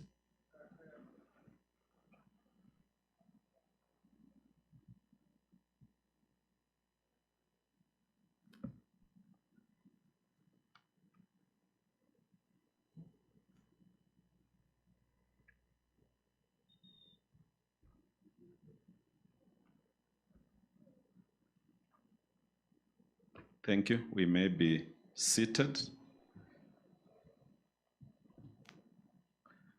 So I was thanking the steering committee members, and I want to mention them by name. There are only around 6 judges. I chair the steering committee. We had Justice Lucy Mbugua. Judge, just stand up. I really want to appreciate you in a big, big way. Then we have Justice Christine Ochieng. Justice Mbugua chaired one of the subcommittees in charge of administration, protocol, in conjunction with Judge Munyao. So Judge Munyao, where are you? Judge Sila Munyao? I really appreciate you. Judge Christine Ochieng, she chaired the most difficult subcommittee of resource mobilization. At least now I know the judges who are not here. Then we have Justice Mogeni, who is away with apologies. We have Justice Jane Onyango, our host judge. Thank you very much, Judge Onyango. We have Judge Lucas Naikuni. Thank you, Judge Naikuni. One of the judges is now presiding, so I'll not tell him to stand. That's Justice Joseph Mogo. Thank you very much, Judge. Judge Judy Omange, who cut across almost all the subcommittees, and she was one of the engines of this particular subcommittee, or rather steering committee. Then our registrar, Honorable Makungu, assisted by Honorable Orago Diana and the entire secretariat. I thank all of you, and may you be blessed for making sure that this conference succeeds. Thank you. You may be seated. Now, I'm done with what I wanted to say. We are going to donate books. We have books. We are going to donate from Moi University, and I think we will do that once the director officially closes the ceremony, because I want the director general of the Kenya Judiciary Academy to do the donations. Of course, we'll also do it alongside the presentation of the trophies and some kind of token to the winners of our moot court. And therefore, before I invite the Director General of Kenya Judiciary Academy, who will close for us the conference, I will allow the court to make its pronouncement, and then we continue from there. Justice Anne Omolo, kindly proceed. Thank you.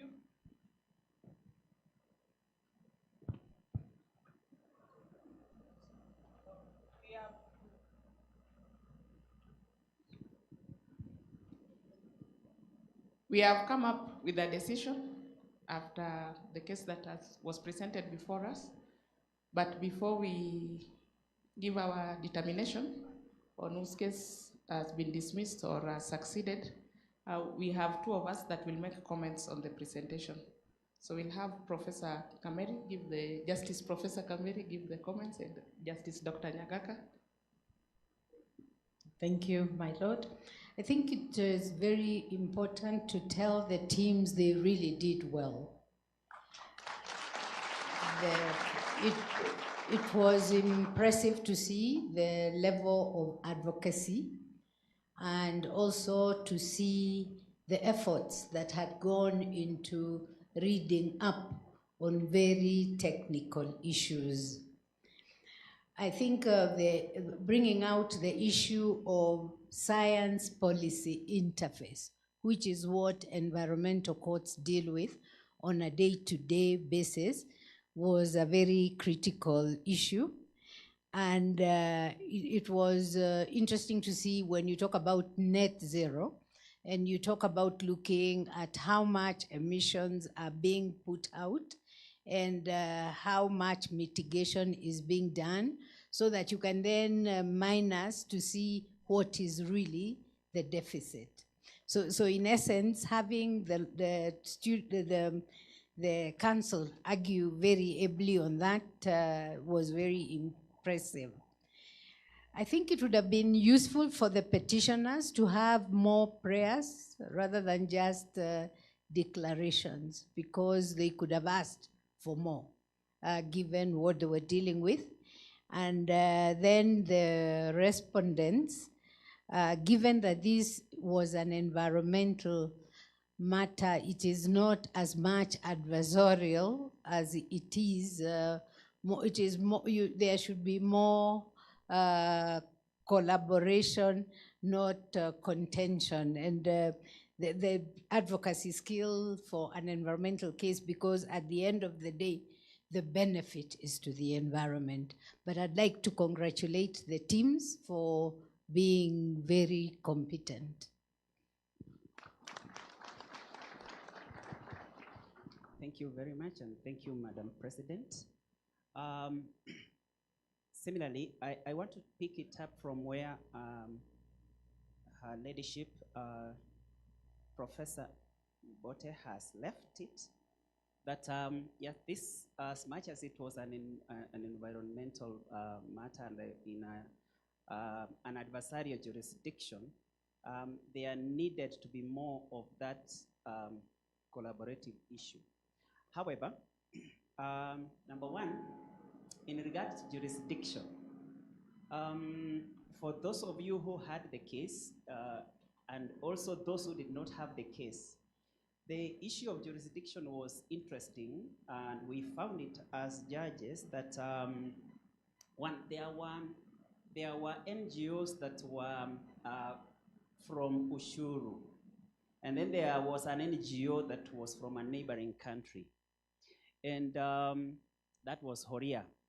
And when then this petition was presented before us, it would have been wiser for both teams to single out which of those NGOs had, would have had jurisdiction, right? The jurisdiction of the court bestowed on them. So much so that when this petition was in Ushuru, it was filed in Ushuru country, and then a neighboring NGO joins a domestic NGO. The question then is, do we throw out the petition of every, all the petitioners just because one foreign one has joined them?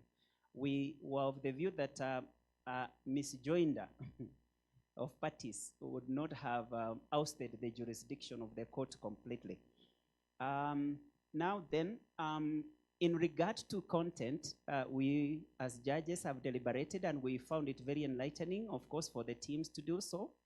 But Team 2 would have done well in their case if they went to the specifics. For instance, when you're dealing with admissibility, the question is, what law gives this matter an issue, to be an issue of admissibility before the court?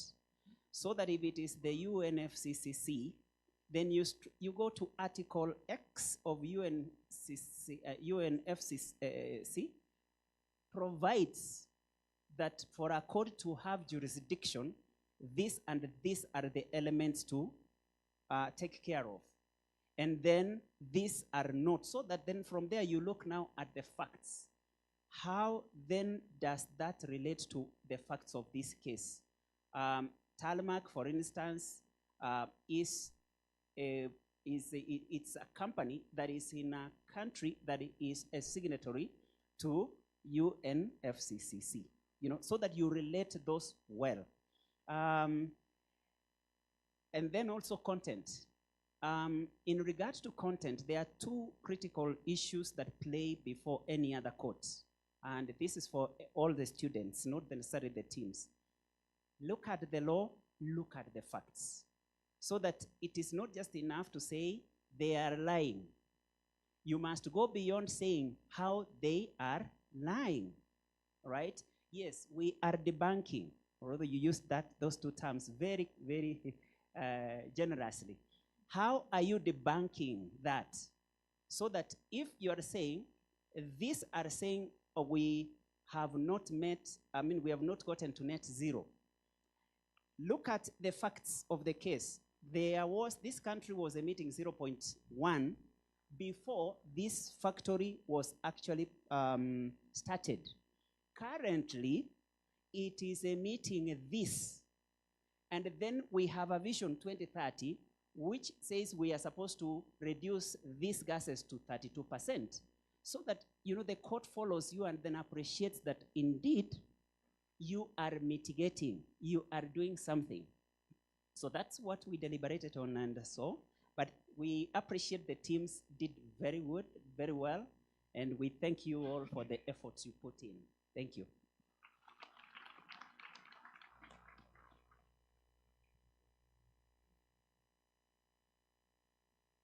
Thank you, Judge.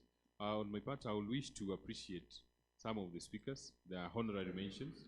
I will start with Hafsa Yusuf. Kindly clap for her. Secondly, I would like to appreciate Ida Otieno. And lastly, Teresa Nyambura. Thank you, Judge.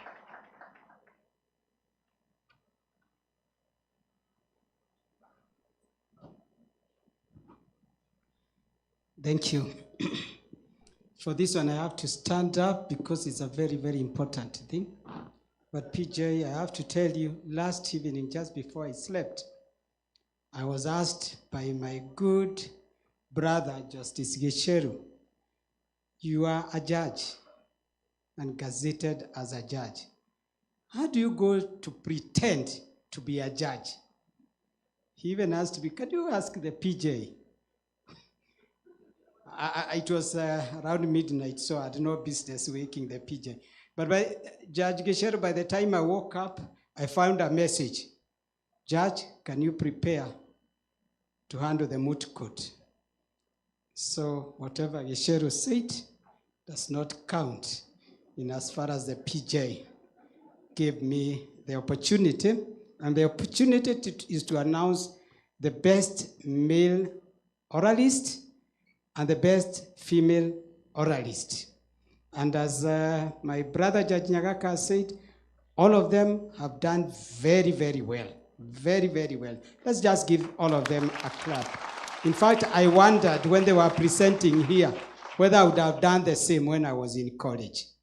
Now, the best male oralist is Ryan Kamundia.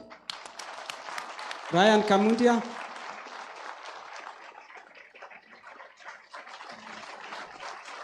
As we were told, clap for him until he gets to the podium.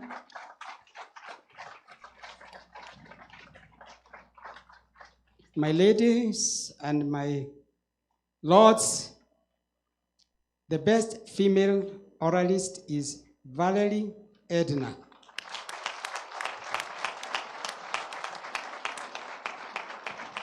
And in fact, when we were adding up, what was coming up was that Valerie, as she was making her submissions, was looking at us, and it's as if she was asking us, are you people hearing what I'm saying? Thank you, Your Ladyship.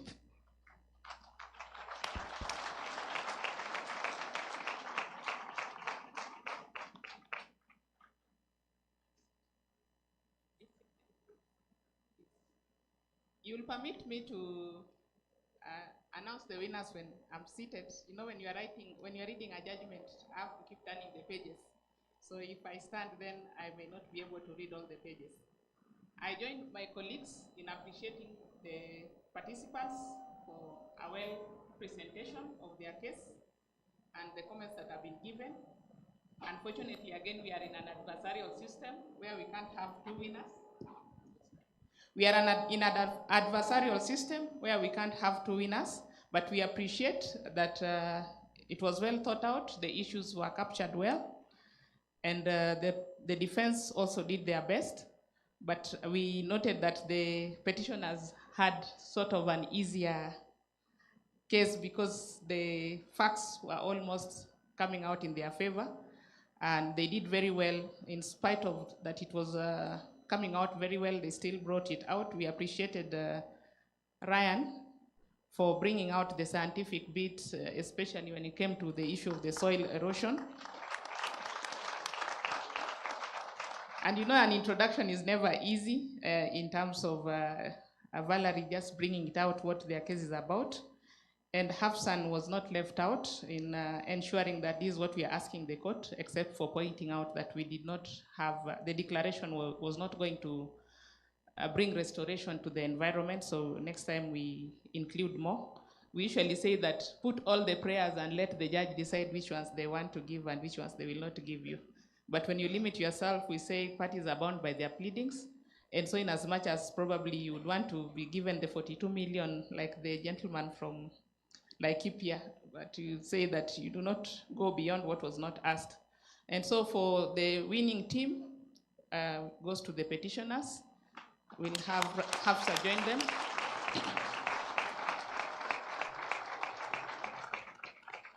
And the runners up becomes the defense team. Thank you very much.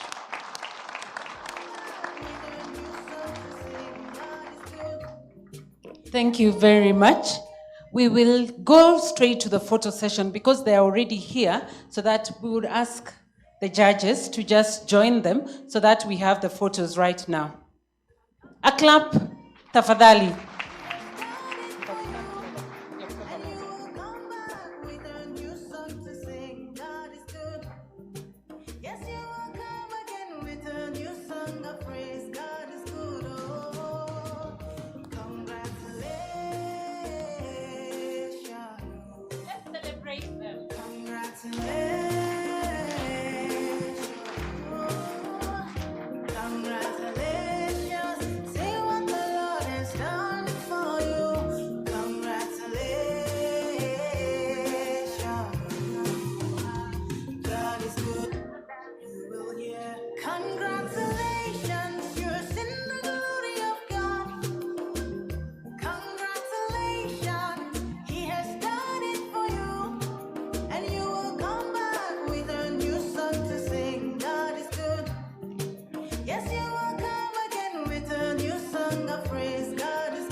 A round of applause, please.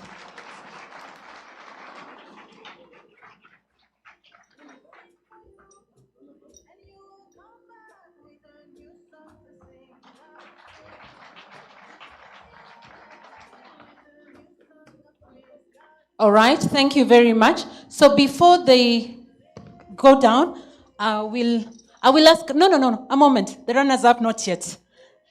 I'm on it. So before they step down, I would like to ask Honorable Smokin Wanjala to join them and PJ, to join the winning team.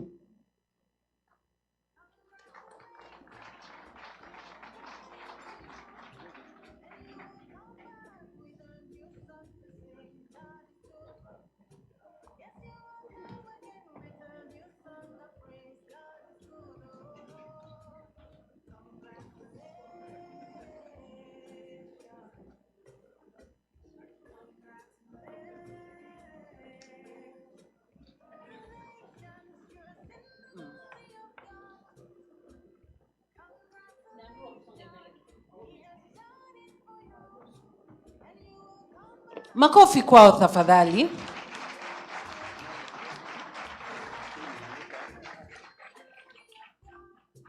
All right, give me a nod, photographers. You're good? Good. Now, I would like to ask the dean. Where is the dean? I'm not seeing the dean in this photo. All right. So, runners up, please join.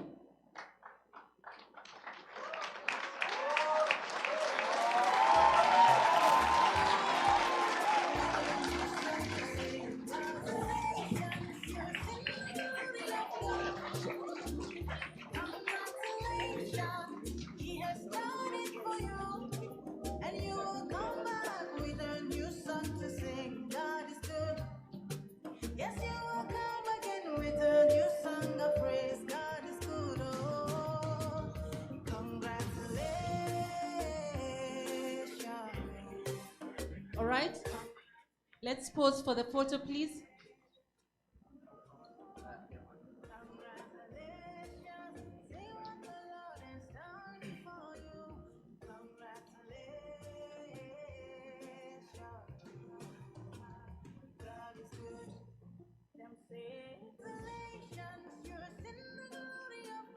Let's continue clapping for them.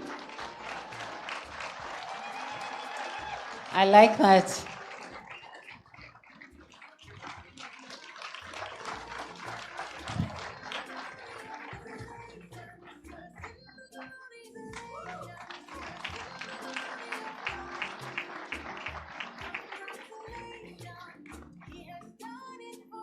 I'm also told there's something for the best speakers.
Best speakers? You have something for best speakers?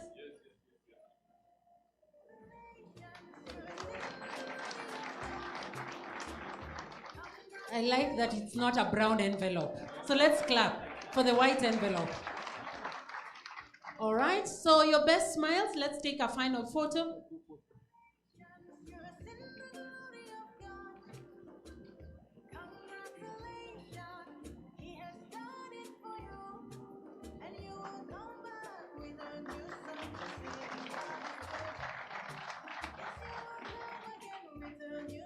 Thank you very much.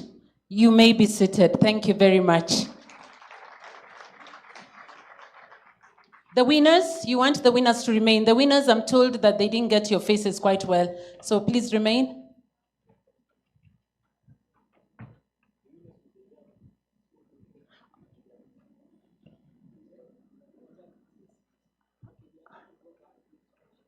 Honorable Wanjala, they want this photo with you.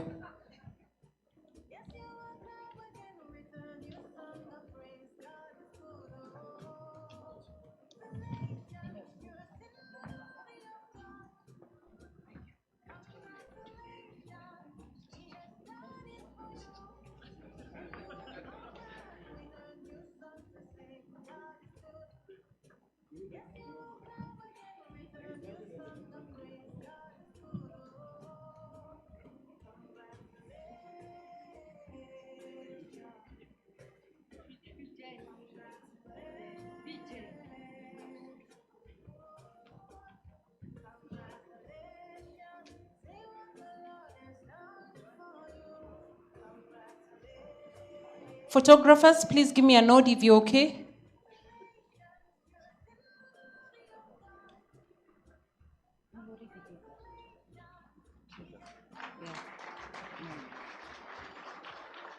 All right, I am told that the best memorial, Team 7 Moi University to join in.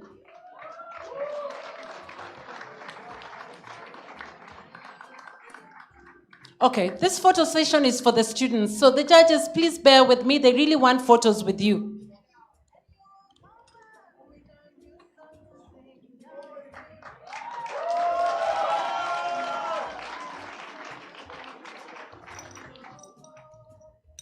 All right, Team 7 Moi University, as you step down.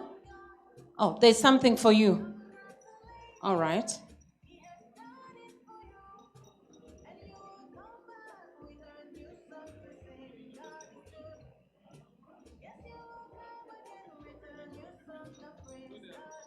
Like I mentioned, this photo session is just for the students, so let's bear with them. This is a very good moment that we'll remember.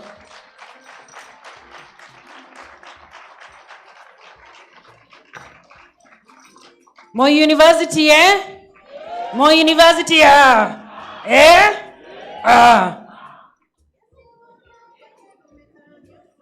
All right, thank you very much. Team 7, Moi University. May I have Team 1, Riara University, who are our first runners-up in memo. First runners-up, Team 1, Riara University.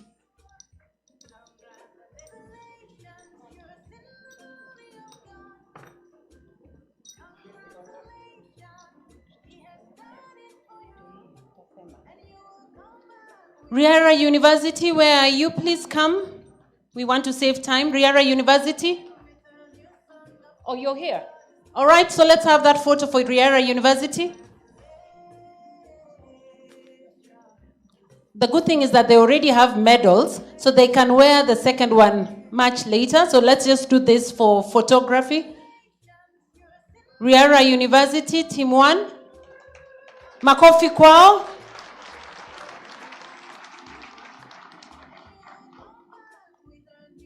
All right, I'm told that there's also another team, first runners-up, Team 6, Catholic University of Eastern Africa.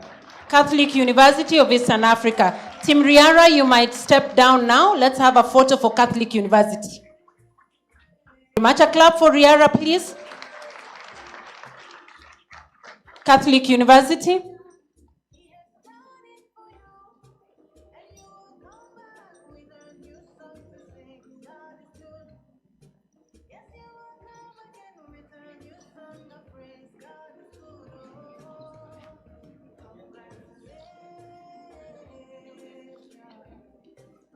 Makofi kwa Catholic University tafadhali.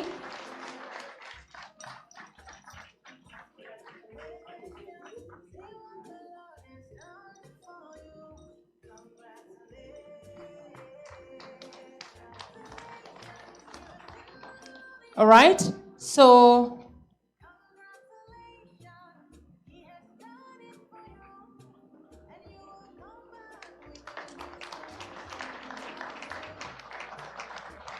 okay, thank you, Catholic University. While the judges are still there, Catholic University, you may step down. Let me call Best Female Oralist, Varali Edna. Your own photo with the judges. Makofi kwake.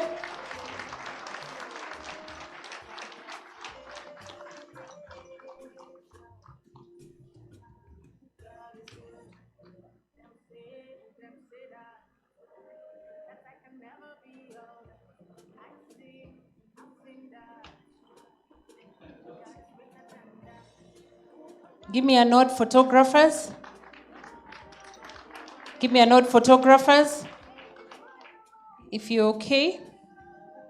All right, Valerie, you may step down. May I call the best male oralist, Samuel Kahura? Please come for your photo. Samuel.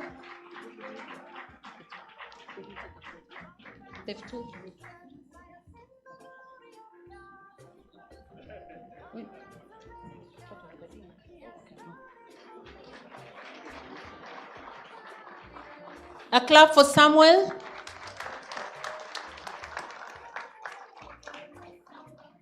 Thank you very much.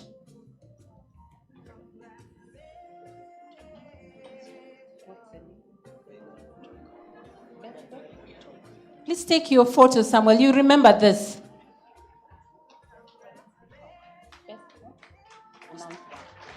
All right, thank you very much. The next photo, my co-MC is going to say. And for the best bailiff, Bedwell Bitok.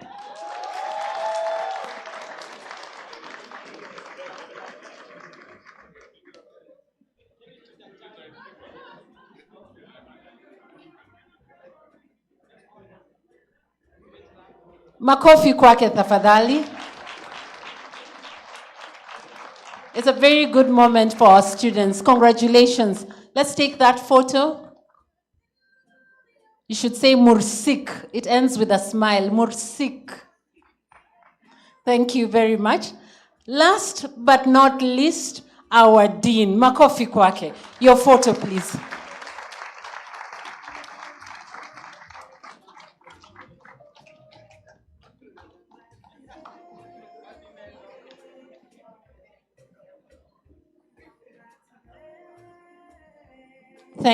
Thank you very much. A round of applause to everyone. You may be seated. Thank you very much. PJ, take it over.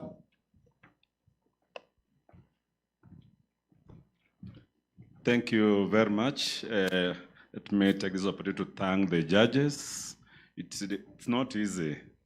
It's not easy to prepare for these moot courts. Judge Gicheru, the next moot court, you'll be on that bench. So let me thank the 5 judges. I also want to thank the Dean. The Dean has been planning for this moot court together with a small team from the court for quite a while. We had long hearings on Monday where several judges sat and they selected these 2 teams to be in today's final. So it has been a long process and we thought it is fit just to give a small token to the winning team and the runners-up in addition to the trophies.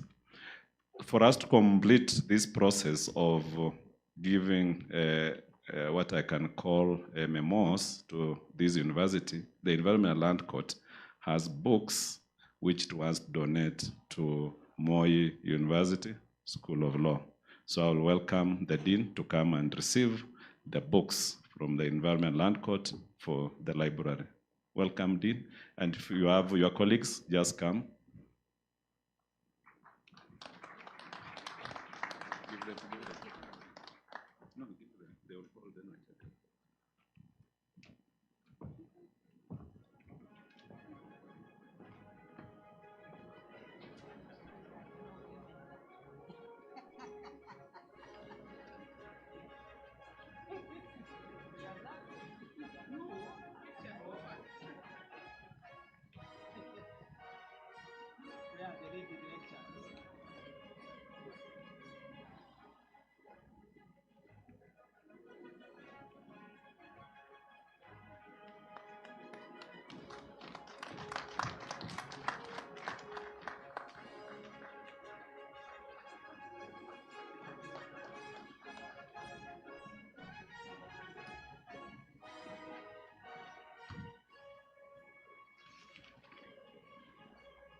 Before I invite the Director General of the Kenya Judiciary Academy, let me take this opportunity to thank the partners who have made this event a success. All those partners who are in this room, the ones who are remaining, I can see Shiro and Ms. Teresa from IDLO. You may just stand up, and any representative of FAO and all our partners, kindly just stand up. We appreciate you. You are many. I cannot mention all the partners. We are proud of you. We are proud of you. Thanks a lot. And may you be blessed. May your pockets be filled so that you continue partnering with the judiciary. Thank you very much. We really appreciate that you have stood with us all along. Let me also take this opportunity to thank the chairs and the panelists. Those chairs and panelists who are still here, kindly just stand up, because I know preparing for these panels is not easy.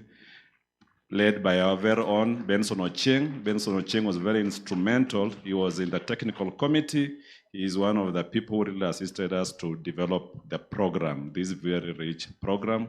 Thank you very much, Bernard, and to all the panelists and moderators who are here. Our rapporteurs, the rapporteurs who have captured all the proceedings, if you are here, led by Dr. Bosire. Thank you very much, Dr. Bosire.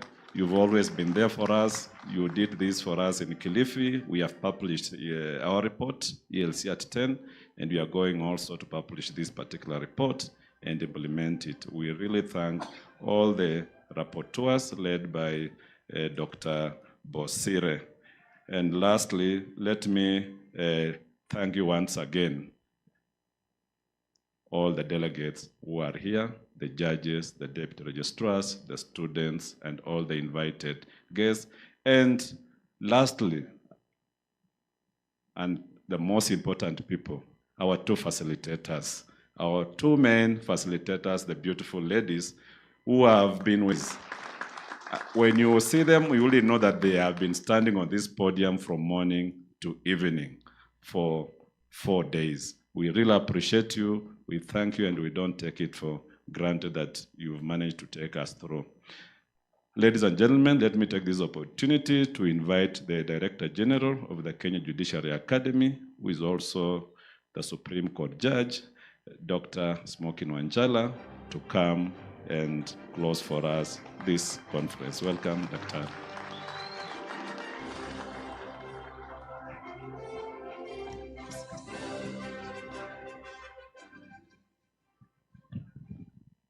My remit this afternoon is to read the closing remarks by the Honorable the Deputy Chief Justice of the Republic of Kenya and Vice President of the Supreme Court of Kenya, Lady Justice B.M.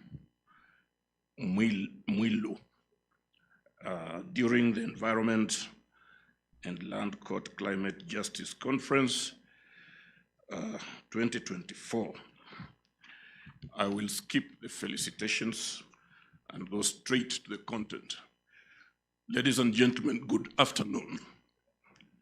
It is an honor and privilege to be invited to officiate the closing of the Environment and Land Court Climate Justice Conference. Due to implacable work commitments that could not be reasonably and timeously rescheduled, I am unable to join you in person. Kindly accept my sincere apologies, and I thank you for the opportunity to nevertheless deliver remarks through my brother, the Honorable Mr. Justice Dr. Smokin Wanjala, SCJ, during this most exceptional and important conference. At the outset, allow me to thank the presiding judge, judges, judicial officers, and judiciary staff of the Environment and Land Court for your commitment to enhancing access to justice through the court, and importantly, to the principles that underpin environment and land justice in Kenya. I have previously emphasized that the environment is at the very heart of our Constitution. It places at its very foundation, in its preamble, respect for the environment as our heritage and the determination to sustain it for the benefit of present and future generations. This obligation recognizes, first, that our environment is a gift that has been bequeathed to us by God through our forebears in active trust for future. Second, that we in Kenya, in Africa, in the global south, are in a particularly precarious position, having to endure and confronts of the triple planetary crisis, climate, and loss of biodiversity. Related and additional to this, environment on all matters land, economic, social, political, and cultural importance of land, its ownership, development, and utility in Kenya. It is thus clear beyond equivocation that the work that you all do towards the realization of the mandate of the ALC in the exercise of this critical jurisdiction is of the utmost public importance. This year's Climate Justice Conference, held under the theme, The Role of Courts in Remedying Climate Change Chaos, a call for redistributive and procedural justice, must be appreciated from the perspective of the above-mentioned constitutional prerogative. The urgency of the potentially catastrophic triple planetary crisis, and the related role of the law, the judiciary, and the wider justice sector.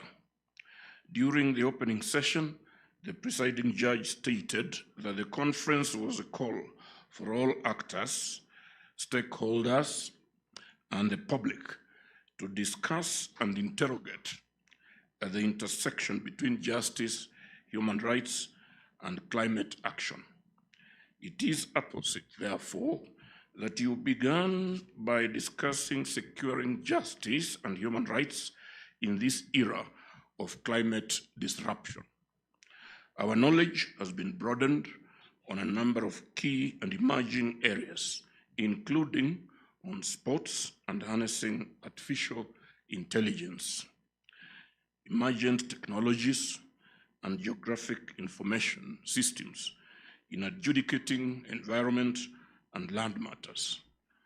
On day 2, you assessed environmental decision-making processes in more detail, gaining practical perspectives on public participation, climate finance, natural resource management, gender perspectives, alternative justice systems, and on ensuring that climate-responsive transitions are just and do not further exacerbate discrimination and marginalization. Today, you have focused more deliberately on the work of the ELC, examining the role of courts in combating climate change, judicial trends in climate change litigation and jurisprudence, and the development of a framework on enhancing judicial capacity in adjudicating climate change cases. No doubt, you will agree with me that these germane themes have all been well ventilated and interrogated, thanks to the range of eminently competent speakers who have addressed us over the past 3 days. As to whether the objectives of the conference have been met, the proof, as they say, is in the pudding, and it is also in the testing. The conference is a call to procedural and distributive justice towards remedying climate change chaos.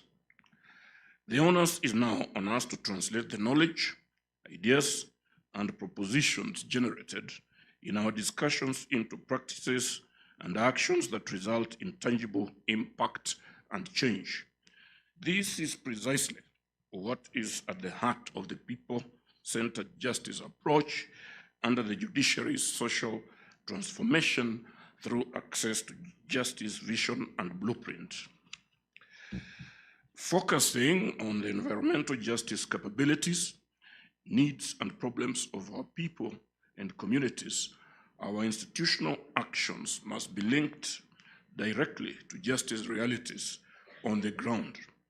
We must be deliberate, innovative, and collaborative in developing people-centered activities and interventions that will have socially transformative impacts.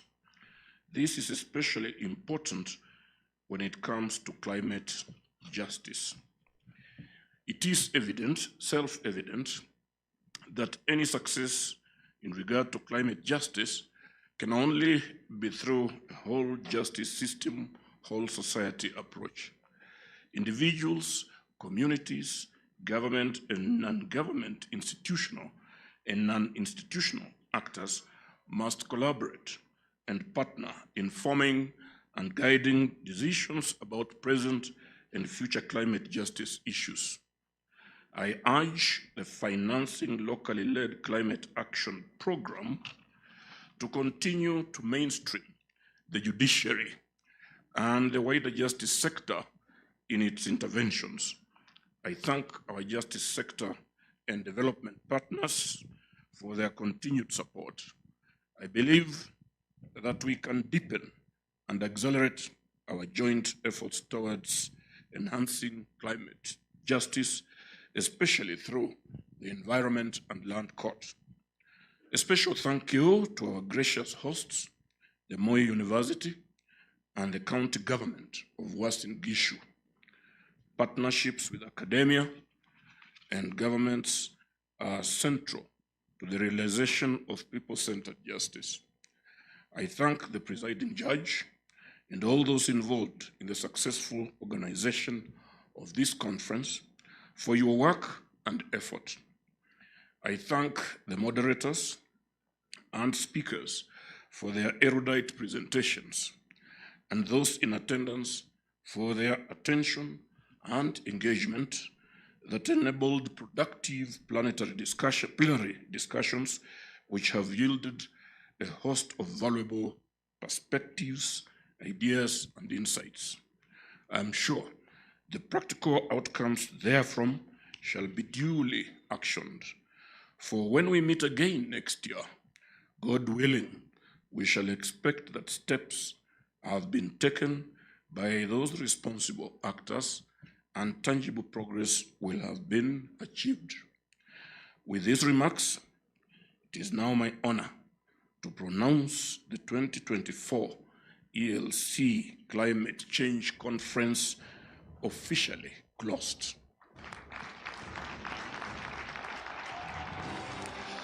I thank you for your attention and for your active participation over the duration of the forum. Thank you. God bless us all. God bless our judiciary, and God bless Kenya. Honorable Lady Justice Philomena Mbete Mwilu, MGH, Deputy Chief Justice and Vice President of the Supreme Court of Kenya. Thank you very much. Thank you very much. On that note, let's all stand. I'd like to make one announcement. I heard that there's going to be a meeting for judges, so kindly use the VIP room because I know delegates would want to take photos around this place. So kindly feel free to use the VIP room to allow our delegates take photographs here. So we're going to end with a prayer. And this is a prayer that reminds us all of what the duty we have to this country. All right, I am getting some sign language, and it looks like I need to understand some sign language as well to be able to interpret.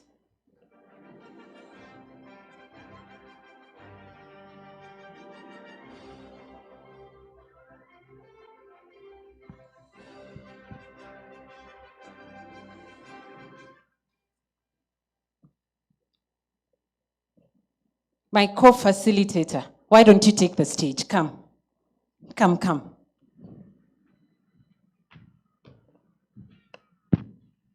I think the last ritual is the communique.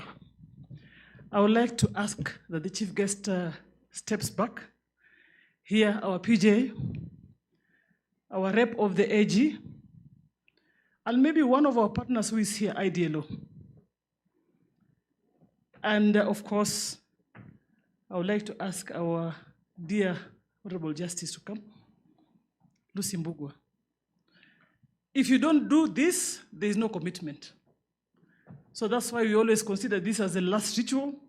Then we can have the national anthem, and then disperse.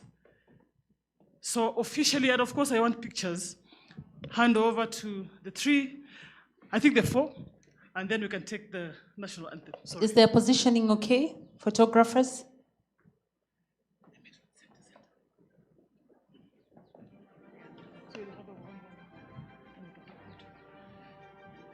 So we can go by the chief guest. A round of applause, please. So that's simply a declaration of commitments to ensure we implement the resolutions. Thank you. Then to the PJ. A round of applause, please. The rep of the AG. Makofi tafadhali. And then, of course, our partner. So if you can hold them and just show us so that we can take a photo. one to the chief guest, one to the PJ. Makofi tafadhali. Yes. Thank you very, very much. So if we fail to declare the activities implementation, we will ask you. We will hold you Thank accountable. you very much. Thank you very much. So now you really do not need to go down. We can finish.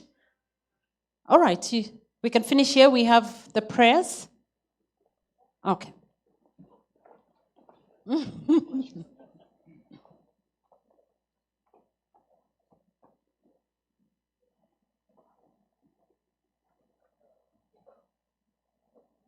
All right.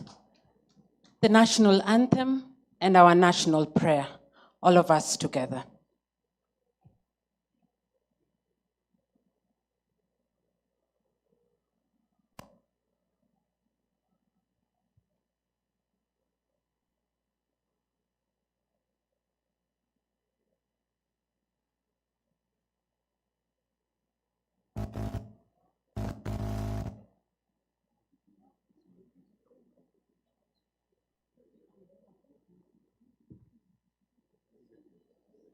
We can sing, right?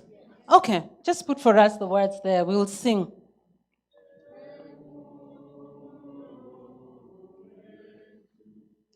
Ilete baraka kwetu, haki iwe ngao na mlinzi, na tukae na undugu, amani na uhuru, raha tupate na ustawi.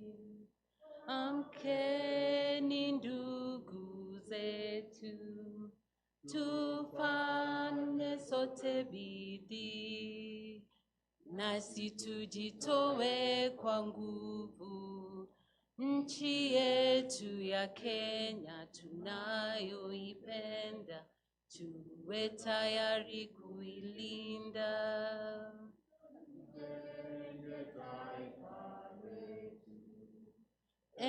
Ndio wajibu wetu, Kenya istahili heshima, tuungane mikono pamoja kazini, kila siku tuwe na shukrani.